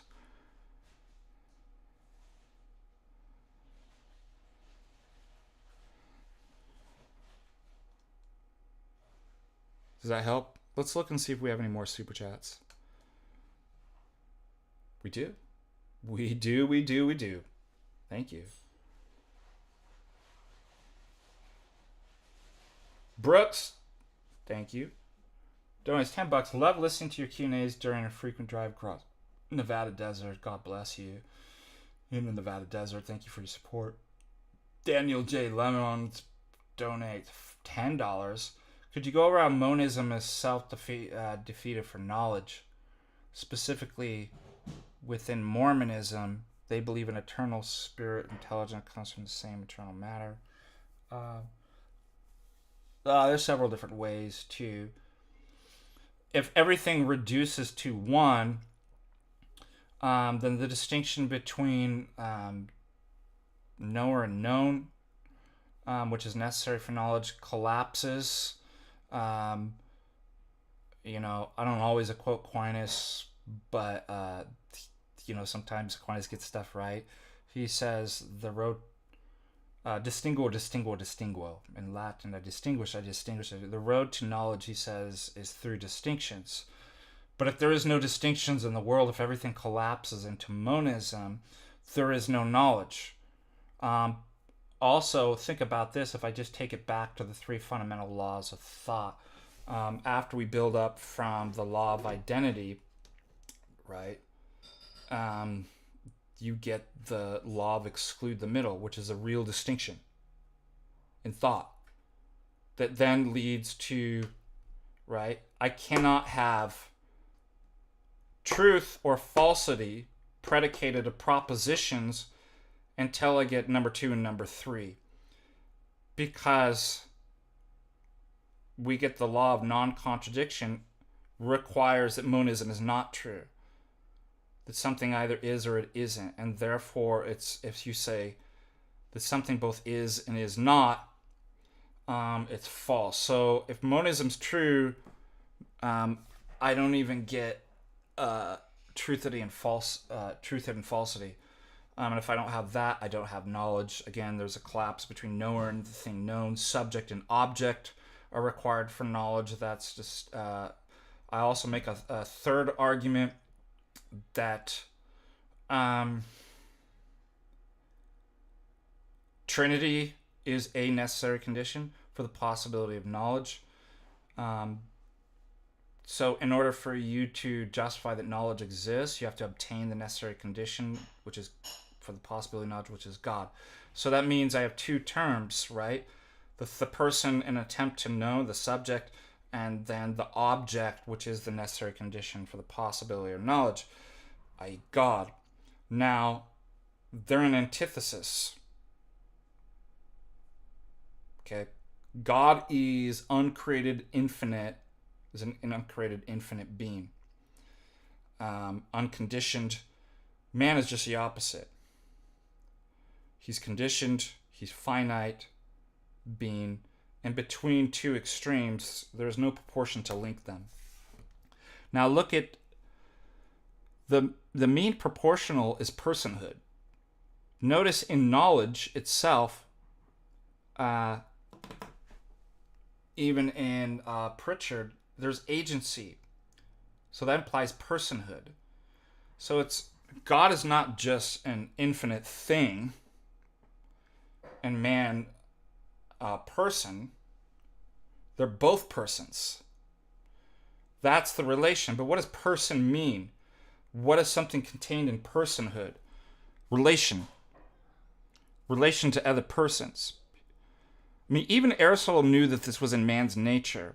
The man's a social animal. That built in his nature, man is not an island. That part of this personhood in his nature, and part of this you even see in your biology, that you produce other persons.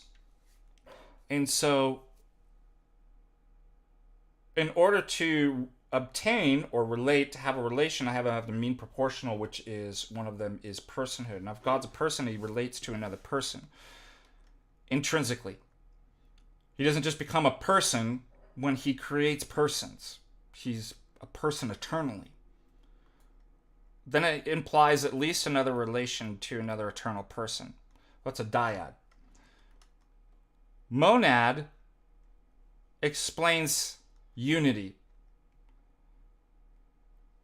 Dyad is a difference. Why? Because two isn't one. Really just kind of philosophical mathematics is really kind of simple. So you get the historic philosophical problem of the one and the many. How is it the one, right? You have another dialectical tension. The one is the principle of unity, which means not dyad, not unity. And dyad, right? Not unity, but distinction. How do the opposite categories relate? They can't. There's no principle in the monad or the dyad to relate them. And so the two persons cannot be, right, in terms of dyad or monad, account for personhood. So triad completes. Because triad is, this is St. Gregory Nazianzus' argument. The dialectical tension, it transcends that and unites the one and the many. Okay, so if personhood is necessary condition for obtaining the possibility of knowledge, and personhood implies God as a relation to another person, and it can't be dyad, it must be triad, and every other number is superfluous. It's just a repetition, like 4 is 2 and 2, or 1 and 3, etc., etc. Then triad, Trinity is the principle behind everything. So without accepting Trinity, that's a defeater for the possibility of knowledge. That's how the argument goes. Fillion the Wolf donates £5. Thank you so much. Rum Lover, $2. Anything worse than Nietzschean power is truth? Probably. Probably things worse than. EA Jones, $5. How would you explain Ephesians 2:8? You mean we're saved by grace through faith and not by works, lest no man boast? That one? That's Ephesians 2:8, right? Am I right? Am I right, brother?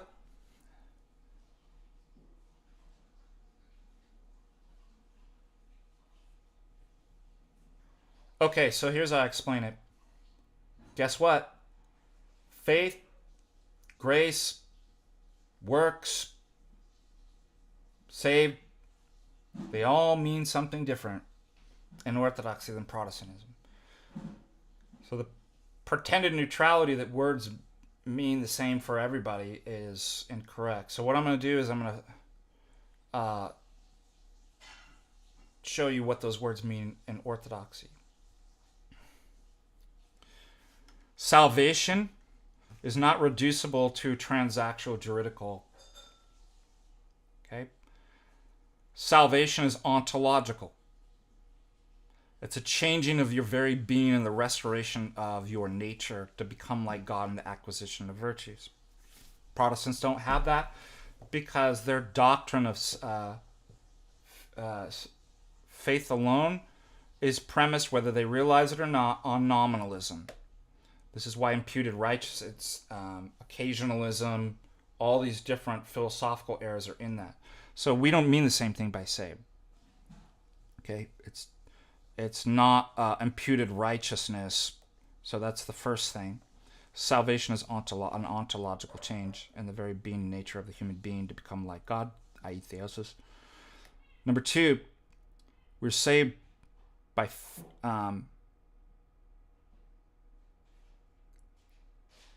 grace. Protestants interpret that as an unmerited gift. Grace is a divine energy and it's God. So they're incorrect on that. So, for example, think about Christ. The good thief says, "Remember me in your kingdom." Christ turns to the good thief on his right and says, "You will be with me today in paradise." But they weren't physically in paradise. They were in a terrible place. They were in the pit for 3 days. Christ is saying, I am paradise. No matter where you are, even the worst place. If you're with me, you're in paradise. Okay, so grace is God. Paradise is God. To have him. So, of course, we can't have salvation without God. Because salvation is God. It's grace. It is him.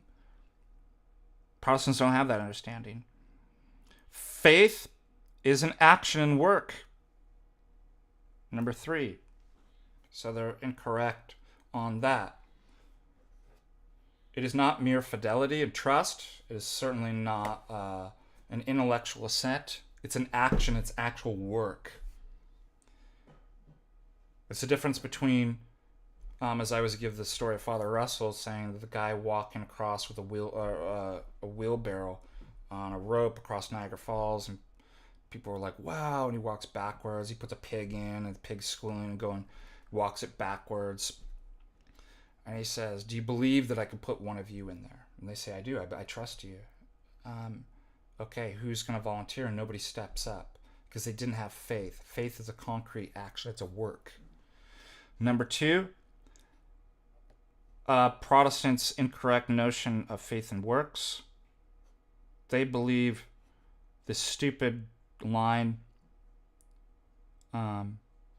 faith alone, brother, but saving faith is not alone.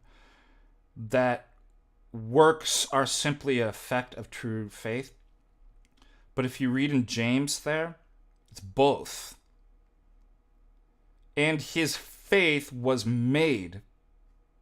perfected by his works. Well, what does that mean?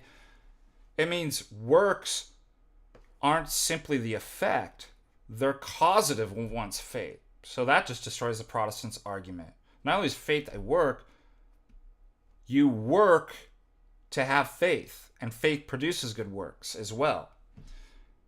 Okay, so they're incorrect on that. So, because salvation is God, it is grace. It's not an unmerited gift. You have to work at becoming like God. That's part of what salvation is. It's an ontological change.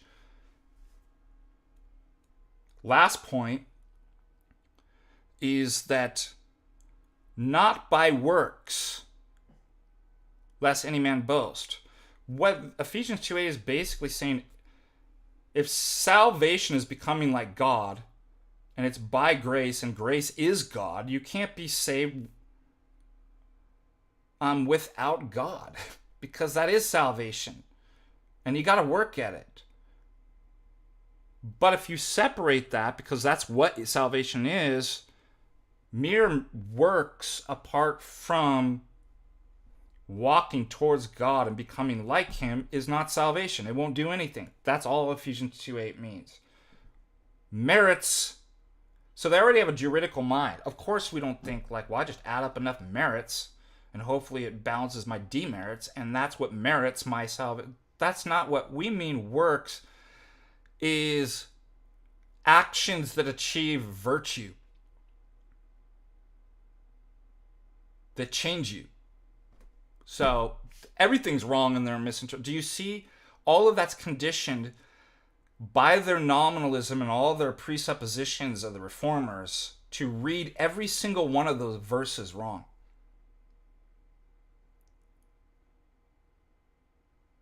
Work without faith is just nothing. It's just empty. Yeah. So that's the explanation of.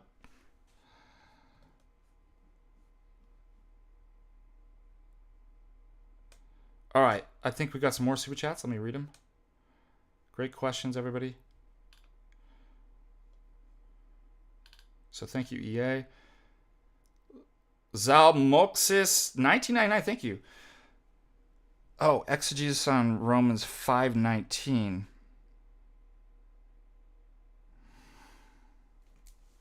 Well, let's pull it out.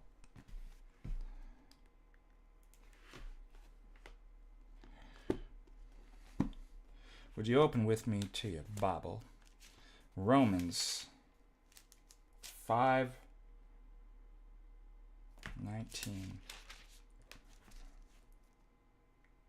Man, my eyes are blurry.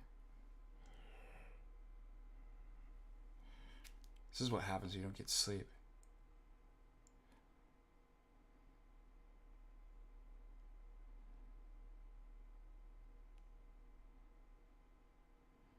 How could you even read? This just blows me away. Let me read it to you. For as by one man's disobedience many were made sinners, so also by one man's obedience many will be made righteous. How is that original sin? inherited guilt. That's crazy.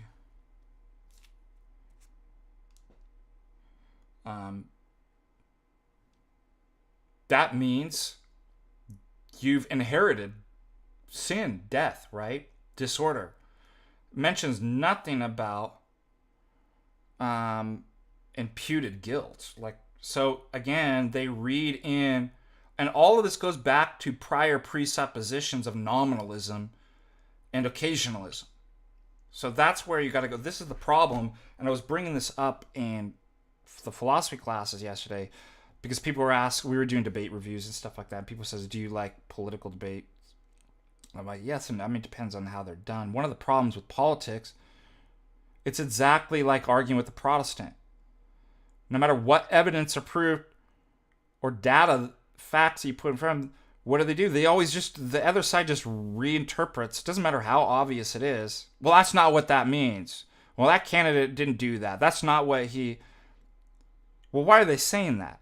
It's because there's more fundamental problematic beliefs that they hold that colors that and conditions. So you can argue down at the bottom, back and forth with somebody of the opposite political spectrum. They'll never see it, right? They'll just always... The same with the Protestant. I read that's clear as day. That's not inherited guilt. Protestant reads it the inherited in guilt. Why is that? Because they have bigger problems. The Orthodox Study Bible gives a note here. By many were made sinners refers to man's subjection to the mortality and becoming prone to sin. Is that not what I said? It does not mean that man inherits the guilt of Adam's sin, nor does it mean that our sin is completely inevitable. However, yeah, keep that in mind too. That's inevitable, like, then where is the moral condiment? Like, as Kant says, every ought moral, like, imperative implies a can. If it's inevitable, you can't hold somebody accountable. Well, so that's ridiculous. However, the first thing damaged in Adam's nature was his will. Our corrupted state, the weakened will, is prone to fall into sin. Christ has two wills, one human and one divine. His human will is totally unwilling subject to the divine will. Through Christ's obedience, healing is brought to man's human will. Therefore, many, quote, are made righteous and are able to, by grace, which is God. How can you participate in God without God?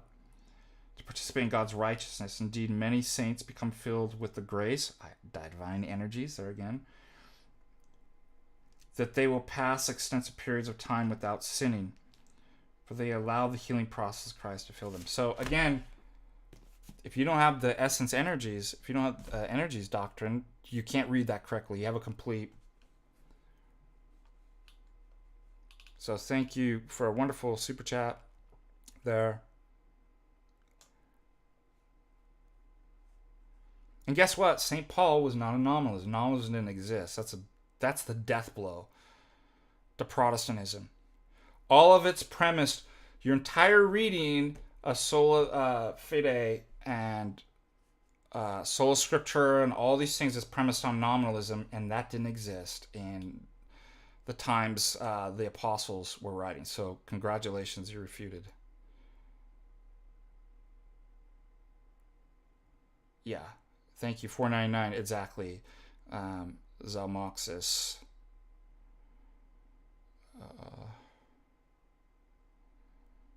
No, I missed somebody asked that before. Did I see the debate with Andrew Wilson, Apostate Prophet? I was away helping some Romanians that flew into hunt to get information on a deceased uncle. Spent all day doing that, so I didn't have... And by the time I got back, I was exhausted. I got back at like 7 o'clock, from 9 a.m. to 7.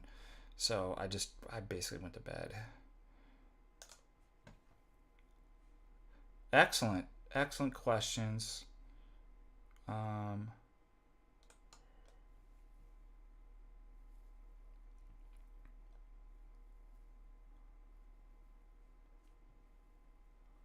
What's going on in Twitter? Oh, I closed it down on accident.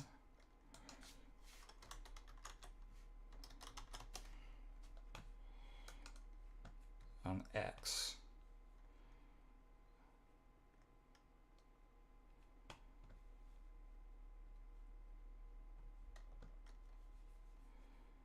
Do you get that too if you're tired? Is it your eyes get strained? It's hard to see.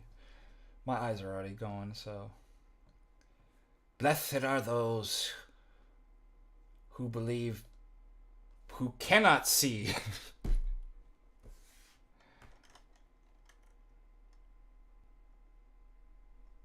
Oh, interesting. Somebody's actually on Twitter adding me about this.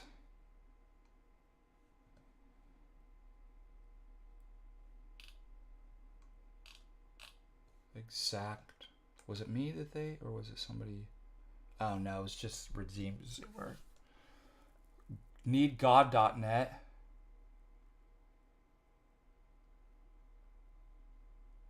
Also, too, keep in mind, you're judged according to your works. Judgment has to do with salvation. What do you mean you're not saved by works? And his works were accredited as righteousness. His judgment of being righteous was based on what he did. Abraham and you and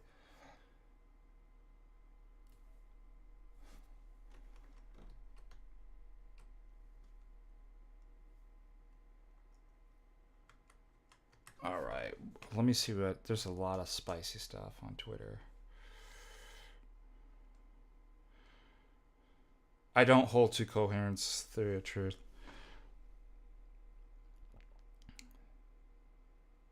Maybe aspects of.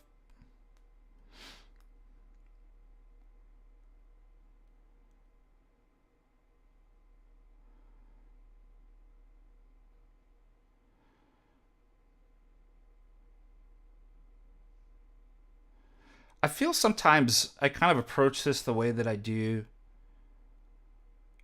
scientific paradigms, that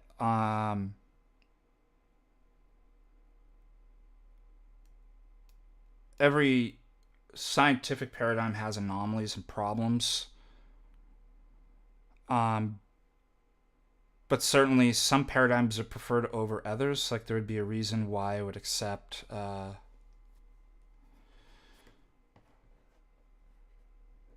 modern atomic theory over phlogiston or something like that. But doesn't mean that atomic theory, there aren't actually problems with that.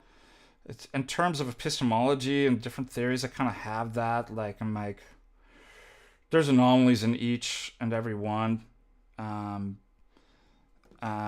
So maybe I might, I think maybe I might prefer coherence theory over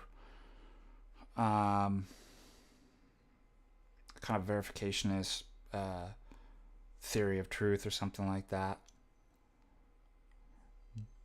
But I would never use any of those to attempt to justify and give an account of knowledge. Like once it's done, like what would I do? Like what would be a better kind of theory, kind of explanation of? Oh, that's weird. My Siri went. How truth works, probably, but I'm not dogmatically committed to that. It's like a preference the same way that I would scientific theories, but I'm not trying to actually use those theories to actually solve the problem of giving an account for knowledge. Zal Marxist donates $4.99 book recommendation on the influence of nominalism on their foreigners in general. Ooh, there is a book, and I can't remember. That's a great question.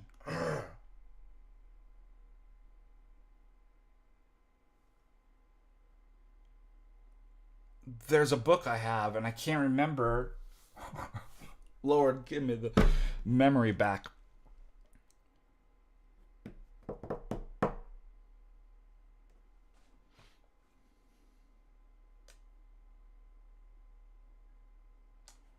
Yeah, Jay might be better. Jay has actually a lot better memory than me.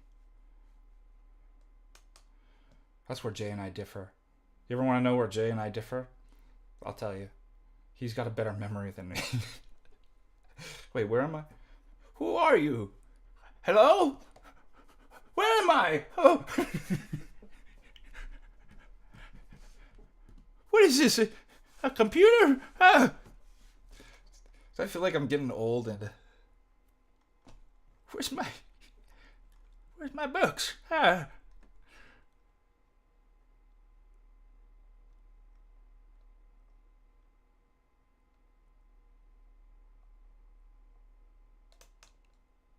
Well, it's my dollar. Thank you guys. You guys are great. All right. Joe, I got bonitis on my mind. Come on, man. I got bonitis in my mind. Grandpa and I. Is that crazy? That I'm turning 48 in August? I've lived more years than I have left. I feel great, though. Got broken ankle. I'm going to be... Somebody was like, I'll bet you won't do that again. I'm like, I'm going right back to that cliff. I'm not going to let it defeat me. Once I'm healed next season... Because that's what's so stupid. I've jumped off cliffs bigger than that. I wasn't prepared. I didn't know there was a cliff coming. They didn't have it roped off. So I remember when I was younger, I used to do, I don't do jumps anymore, but if you're not prepared in the right position, you're not going to land properly. Like if you ever been skiing and you don't see something and you hit a jump, you'll crash. You have to be in the right position. And the right position is when you're going off a cliff to lean back. Put in the back seat. Right? And all of a sudden I'm flying through the air and all my weight's forward because that's how you ski. And I landed with all my weight on my shin and it broke my ankle in the name of the Trinity in 3 spots.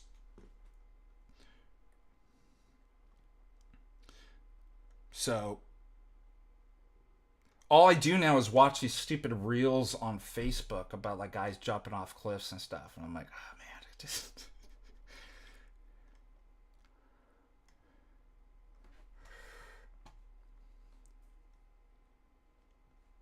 I got bonitis up in my mind. All right, let me just check and see if there were any other super chats. You guys having fun?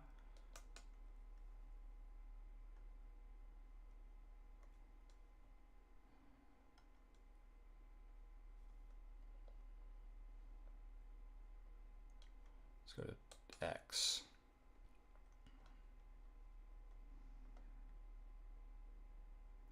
All right, I don't get this. Let's review it.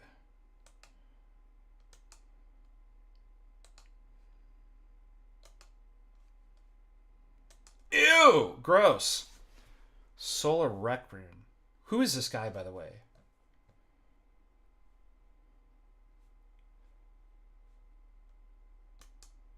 Protestant? Oh. Catholic. Have you heard the joke? It's in the troubled years in Belfast, and a gentleman's walking in a dark alley, and he feels a gun in his back, and the person behind him says, "Protestant or Catholic?" And the guy says, "Atheist." "Protestant atheist or Catholic atheist?" I have a whole bunch of humdingers for you theologically. But I gotta save them. Alright. Orthodox Christian says, this is how you have union with Roman Catholic and Protestant. You baptize? Yes. How is that Donatism? Help me out here. It's always the same polemic with these guys. Base trad ortho LARP account.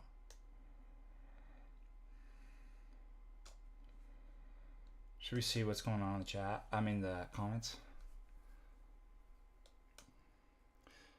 Are the Donatists in the room with you now?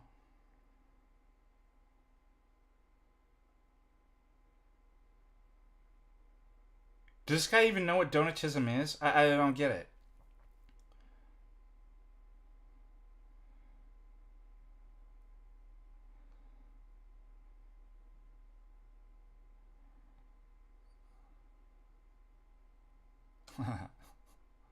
Vatican II says you worship the same God. Exactly. Oh, well, this guy, I thought, I've seen two ways people go. That's not what it means. That's not what Vatican II means. This guy just doubles down. Is like, we've always believed that. Oh, what a stupid. He refers to Islam as a Christian heresy, not paganism. That doesn't mean that Muslims worship the same God.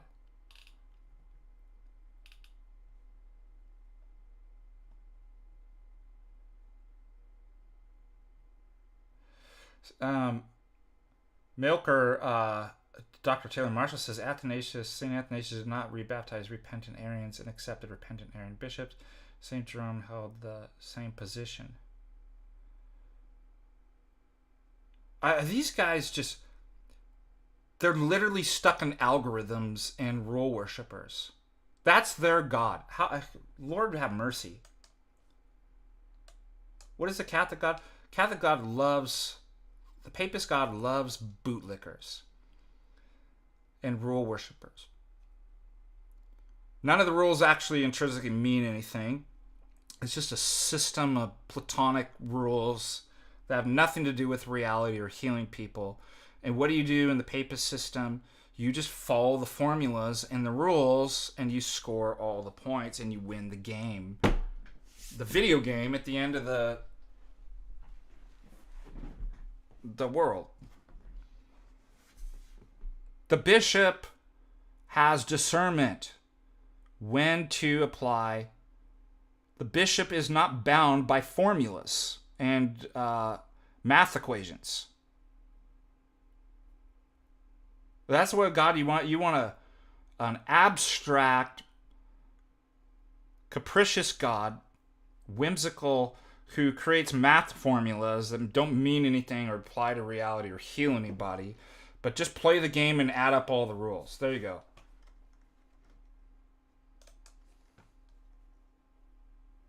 Can you believe it? If that's the God you like, well, there's a system and religion that has that.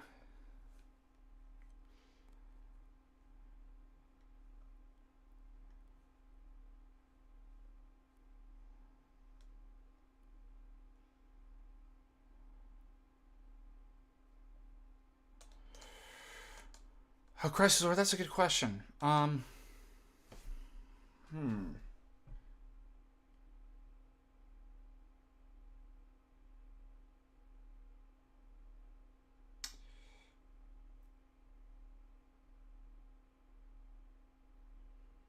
don't know.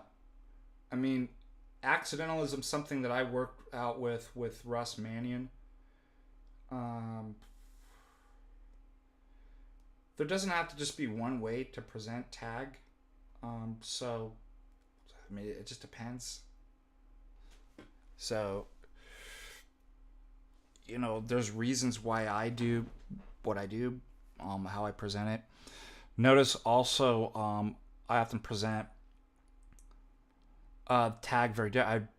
I work specifically on accounting for knowledge and the impossibility of the contrary in terms of justifying knowledge and autonomous epistemology. Some people focus on accounting for the transcendentals. I tend, it's not because it's bad, I just tend not to do that. So I don't know if there's a one size fits all for, and maybe changing it up depending on who your audience is. Maybe Abu Aquinas and the 5 proofs for Allah. Bobby C donates $5. Isn't there a difference between worshiping a different God and not understanding the God that you intend to worship? That's a great question.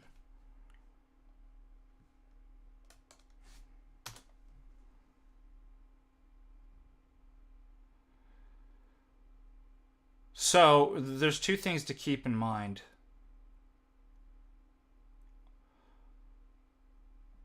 St. Paul tells us all men know God, right?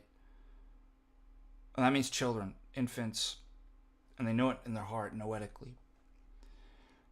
Then St. Paul goes on to say, but they suppress the knowledge of God. And how you suppress it is you develop a religion, a foreign religion, a foreign philosophical system. At that point, what happens is you're referent. When we have a word where it's intended to hit something, and there's, depending on if it's what in philosophy we call mental content, it doesn't mean it's imaginary or anything like that, versus empirically, an empirical entity or something like that. Those references are determined according to logic and semantic rules in different ways. And you can miss it. You can miss hitting the object due to the way that you construct, right, your system logically, the logical rules and semantic rules of that system. And so what happens with all I have access to, I don't have access to the heart. I can't see. That's why I don't make a judgment about, is the individual worshiping in their heart despite what they, being led astray by their, I don't know. I can't, only God can judge that. That's private. All I have access to is the public language and system. So what I can say is that the system and the religious language used does not hit the referent, right? It departs from. So in that sense, the religion cannot be worshiping God, because it departs, right? It's not hitting God. Now, apart from that, can miraculously the person, despite all the odds in the system, in their heart be worshiping, and they just got stuff like, maybe, I don't know, like that's for God to judge. That's how I'd answer. Great question, though.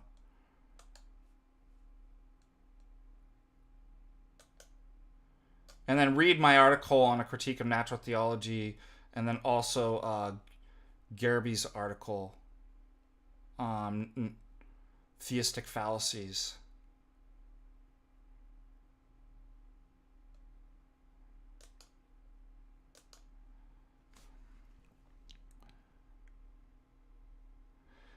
The reason why it's not popular, and we all know, so first of all, that's an ad populum fallacy. I would never use contemporary academia as a standard for truth or the rigor of an argument. Modern academia is like high school popularity games, right? Oh, now it's phenomenology of garbage. Literally, they had a conference about, when I was in school, the phenomenology of garbage. Now, that's the cool embodiment, right? Levinas, right? Well, you're not allowed to talk in another language. We don't consider those arguments because we cool kids in academia have determined that's not popular. So, modern academia is a joke. Like, it's a popular, they're a bunch of fools. And professing to become wise, they became fools. But there is a reason why it's not popular. Because it denies autonomous epistemology. And what is academia? Autonomous epistemology. So, I mean, yeah, but I'm presenting it to philosophy. Like, I have published works on, okay, I'm not the most popular I'm not, in the world or even the country, but I am in the state. How about that? I am the best philosopher in the state. What if of Montana? Or the state of my own mind? The state of Patristic Faith YouTube. it's not like I haven't actually presented these things, and uh, before really good philosophers. The last one, they were like, "This is the best article you've ever written." I'm like, "Good, making progress." They're like, "Well, last year we had objections to the reason for reason." They were like, "We can't find any objections." So okay, um, there is a friend I would like to contact who's really actually smart. He's a Protestant. His name's Sean Choi. He's an analytic philosopher. There's people that present this, but there's obviously all kinds of reasons. It has nothing to do whether the argument's rigorous enough.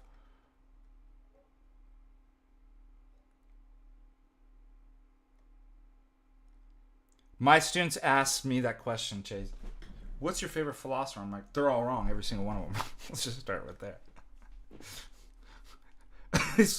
Some are more wrong than others and more right in other areas than they're all wrong.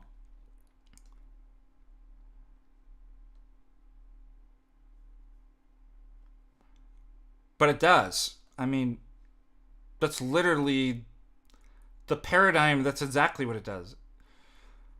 So I would just say, obviously you haven't read Tag. You've made up some straw man in your mind, and that's part of what the whole Tag is like, it's explaining how all these things are possible through the divine energies that God's in a position to know his divine ideas, and he creates with intention of that, right? He establishes identity over time, the logical category, transcendental categories, right? Human being with the, like, what do you mean that doesn't have explanatory power? I'd be like, that's a cell phone. I'm like, you just owned yourself. You refute. That's what I'd say. You just refuted yourself, and I win. They hate it when I say that, but congratulations, I just won the debate. That's what I would say. Anytime somebody says that, a critique, I would just be like, congratulations, you just forfeited the debate, and I won. I put it that way. I win because they think it's a game. I win. They're like, oh, that's so. Sorry, I won. Like, that's just the way. That's how it works. You didn't know that? There's rules to the game, and you violated them, and you've been found contempt of and guilty of logical thought crimes, and you're going to jail, dude. I'm calling the cops. I'm calling the logical police on you, and you're going to jail. That's what I would say.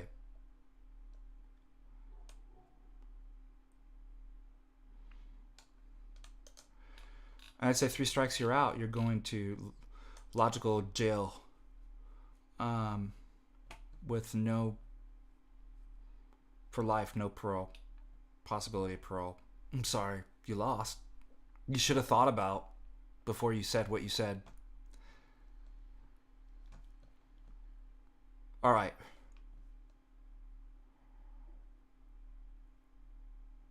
Thank you, Omar. Glad your uncle enjoyed it.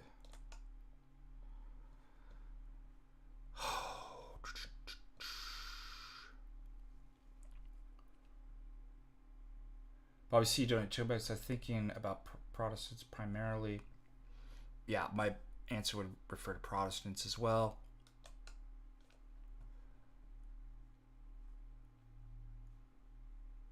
All right, let's go back to X and see what else we have going on.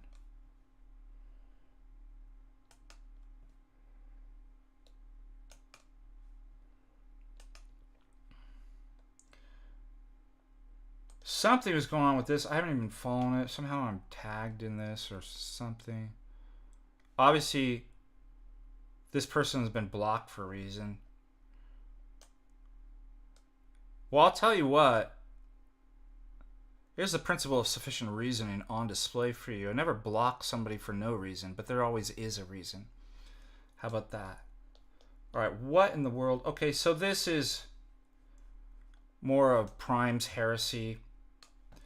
It says, reminder, avoid this idiot who has no clerical blessing to teach and constantly espouses heresies. Yeah. Look at what this guy says.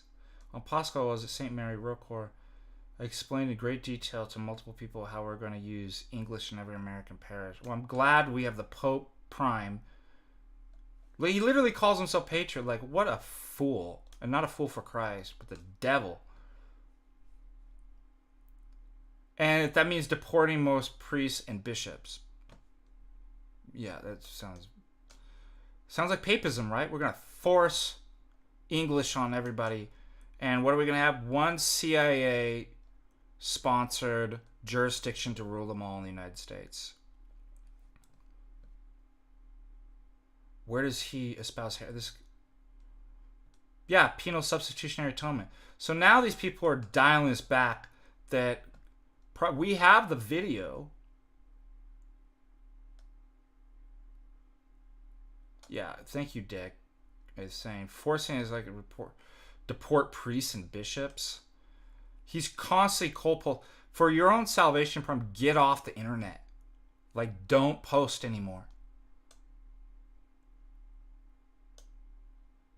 And shame on you for following this guy. If you, I don't know what's worse, Prime or the people who actually follow and enable his behavior.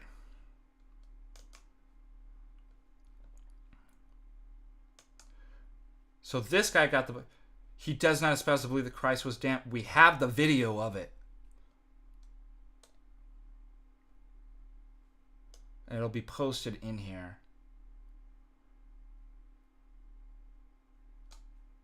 Even if you don't say that, as Nikolai Korea says, PSA, which all these guys push, demands forensic imputation and limited atonement. Then, all of these guys, including Prime, called Bishop Aronay, who I know in person. His parents live in the same town as me in Helena. He calls Bishop Aronay a heretic. And then you have these people come on defending Prime. This is what... Does he have a priest to come? Yep.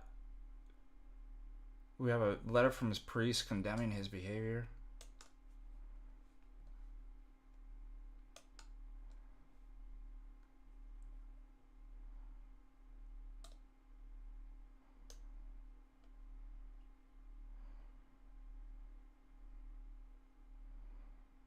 And then the haters come on.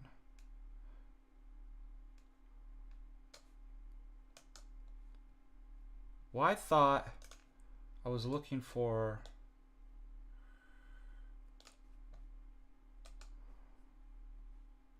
Oh, we already went through that one.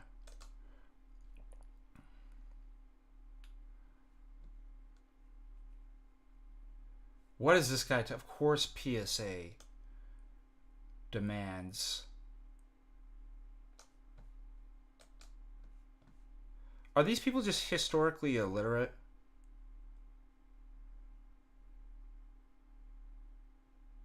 Why don't you tell me what... Okay, well, suppose I agree, amen, I'm in.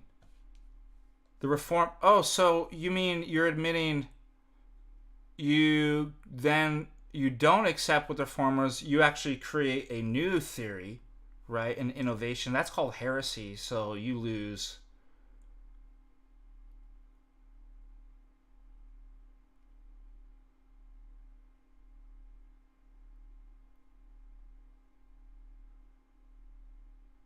Yeah.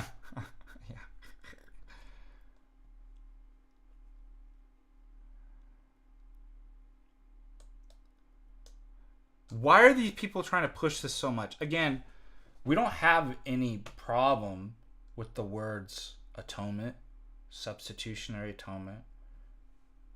We don't even have a problem with the word penal.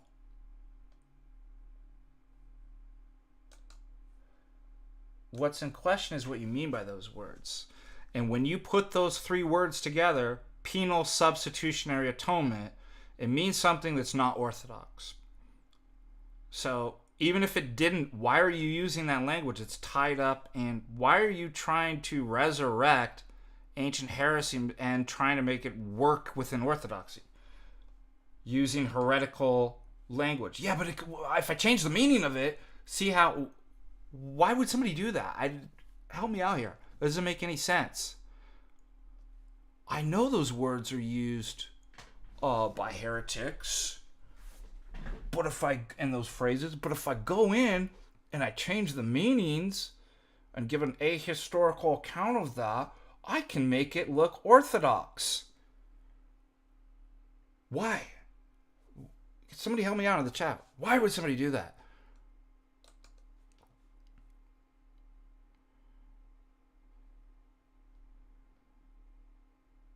Yeah, consistency and being wrong.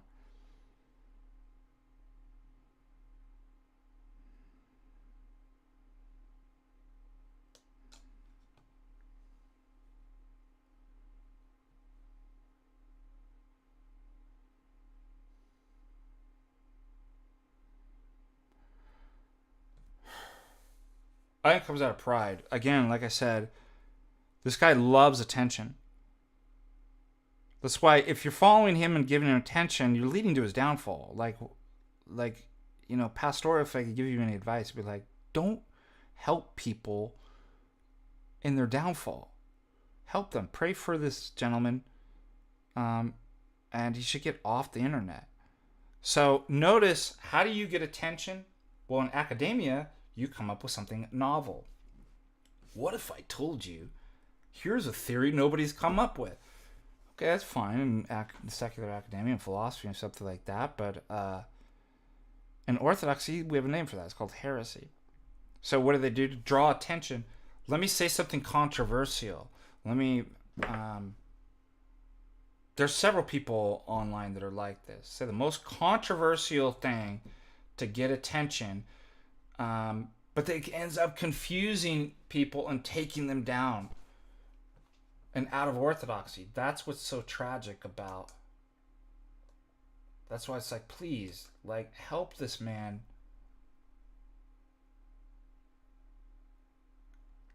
Here's another thing I don't get. I get this email from students.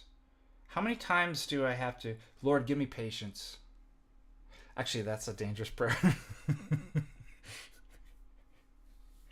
Just say, Lord, help me. Lord, have mercy. No matter how many classes I do explaining a project, or there's a student that, what's the philosophy project on? I don't know. I got Bidenitis in my mind and I forgot everything. I said, what if I wrote that? I don't know. I can't help you with that. I hit my head and on a book on papism, it fell out on my head and I can't remember anything. You'll have to. Part of the kind of phenomenon too is that everybody wants you to do all the work for you. But I will be patient and I'll explain for the millionth time what the project's on. Oh wow, instructions are actually on the website too. It's frustrating. That's why Jay gets frustrated. It's like, you have to be like, let's say somebody's new to Jay and they jump in and they see he's being so mean. Keep in mind, it's or short or impatient. What would you do if you've had to answer the same question a million times? How do we explain this? That's the one that I have nightmares going to bed. Father, how do we answer this?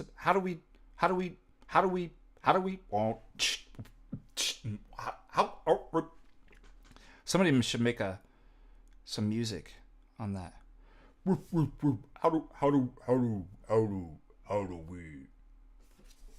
do we answer?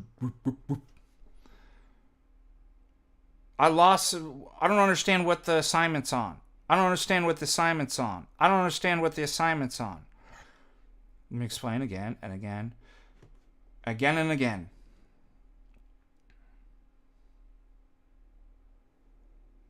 But I do it. That's my job.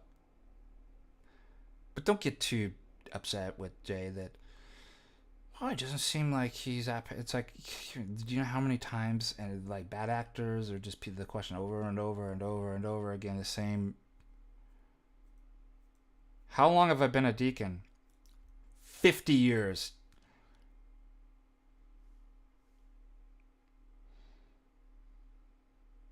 But I don't understand what the...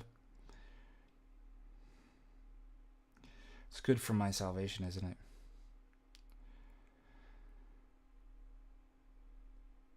I feel like 50 years. I'm all broken down.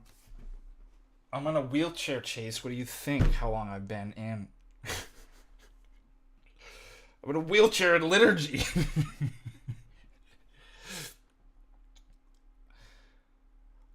I can't see. I can't remember anything. And I'm in a wheelchair. How long do you think I've been a deacon? I'm going on October will be 9 years. Maybe 10 they'll make me a proto-deacon, maybe. I'm always like freaked out.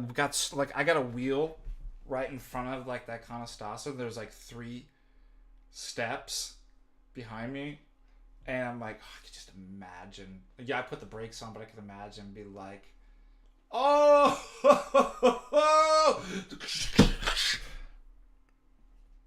oh, my neck. And what's crazy is the parishioners were thinking the same. Somebody came up to me. I'm like, I'm just going to stop me. You don't even have to open your mouth. You were thinking, oh my gosh, what if the deacon fell down the steps? And they're like, how'd you know that? I'm like, I know everything. Because I'm inside of your head. That's why. Anyways, it was funny. The last Sunday. That's a little space between me and the... By the way, you want to see something cool? Speaking about my diaconate. So this was the book I was given upon my ordination. And signed by my bishop. You hold it up. Axios. He is worthy. He is worthy. He is worthy. Rednik Jext in Romanian. To Deacon Ananias Sorm. Ordination into the Holy Diaconate, St. Mary Church, Anaheim, California. October 16th, 2016.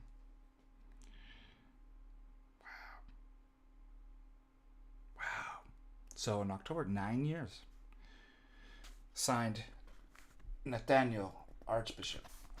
Isn't that cool?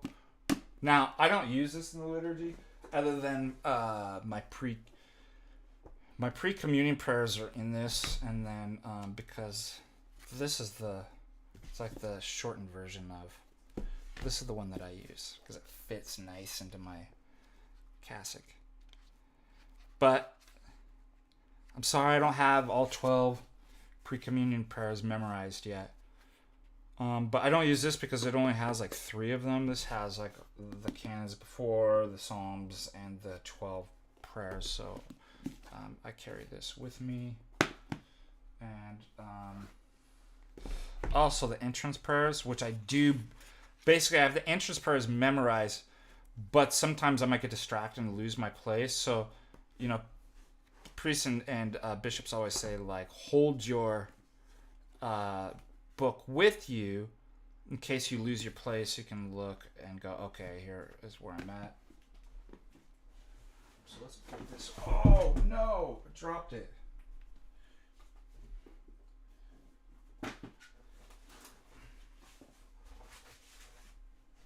All right, other questions? I told everybody at the church if I had an electric wheelchair, just like your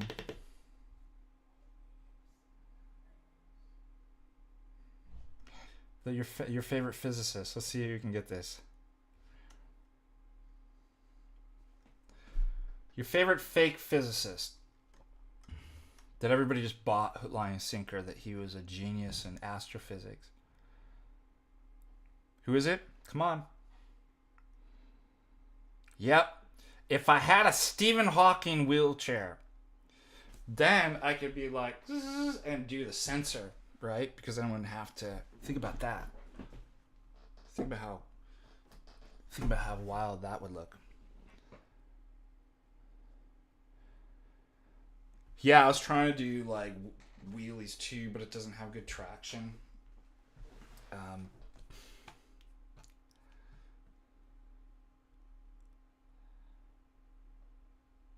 Man, how long have we been going for? Might cut it off, you guys.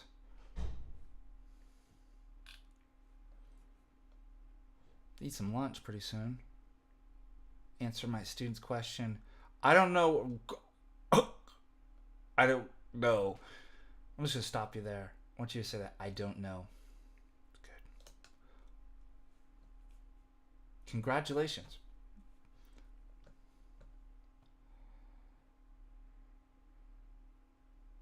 I don't know.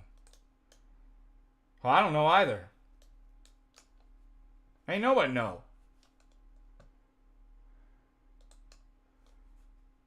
If we haven't learned anything, philosophy classes, make it up as you go along. As long as it sounds good, what am I supposed to do? I don't know. Reckon if it looked good and sound good, might be a French fried potato right there. I don't know. Say some words and stuff. Reckon that's about right. That's a project right there. Right, you're cooking with gas. Ray Jim Bob, is he on? Do I have any upcoming debates? That's a good question.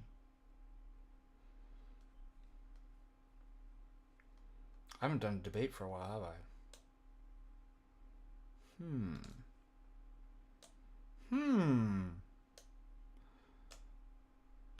I'm going to debate Jim Bob. I'm going on right now. Jim Bob, I'm calling you out on the dock, son.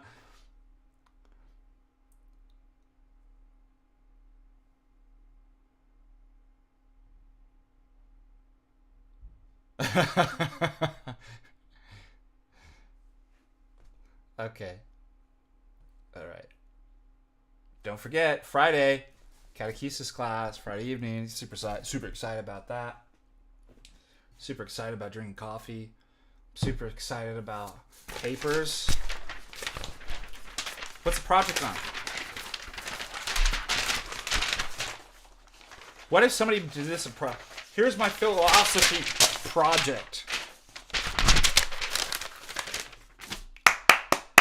That you got it. You won. That's what philosophy is. What is philosophy? Take a bunch of papers and mix up all the words, and then throw them up. And then it all accidentally lays out into a bunch of more nonsense that I have to read and grade. And that's what the project's on. How about that? Okay. How about it is...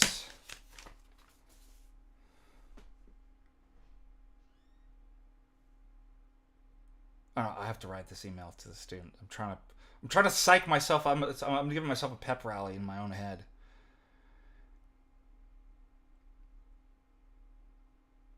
I just want to thank you so much for all your support again, for the super chats, and for the great questions. Those were really good questions. Go ahead and raid Jim Bob's chat. Give him my love and my prayers. And while I go eat lunch, may God keep you. Christ is risen from the dead, trampling down death by death, and upon those in the tombs bestowing life. Amen, amen, amen. God bless you guys. Thank you so much. We'll see you soon. Bye-bye.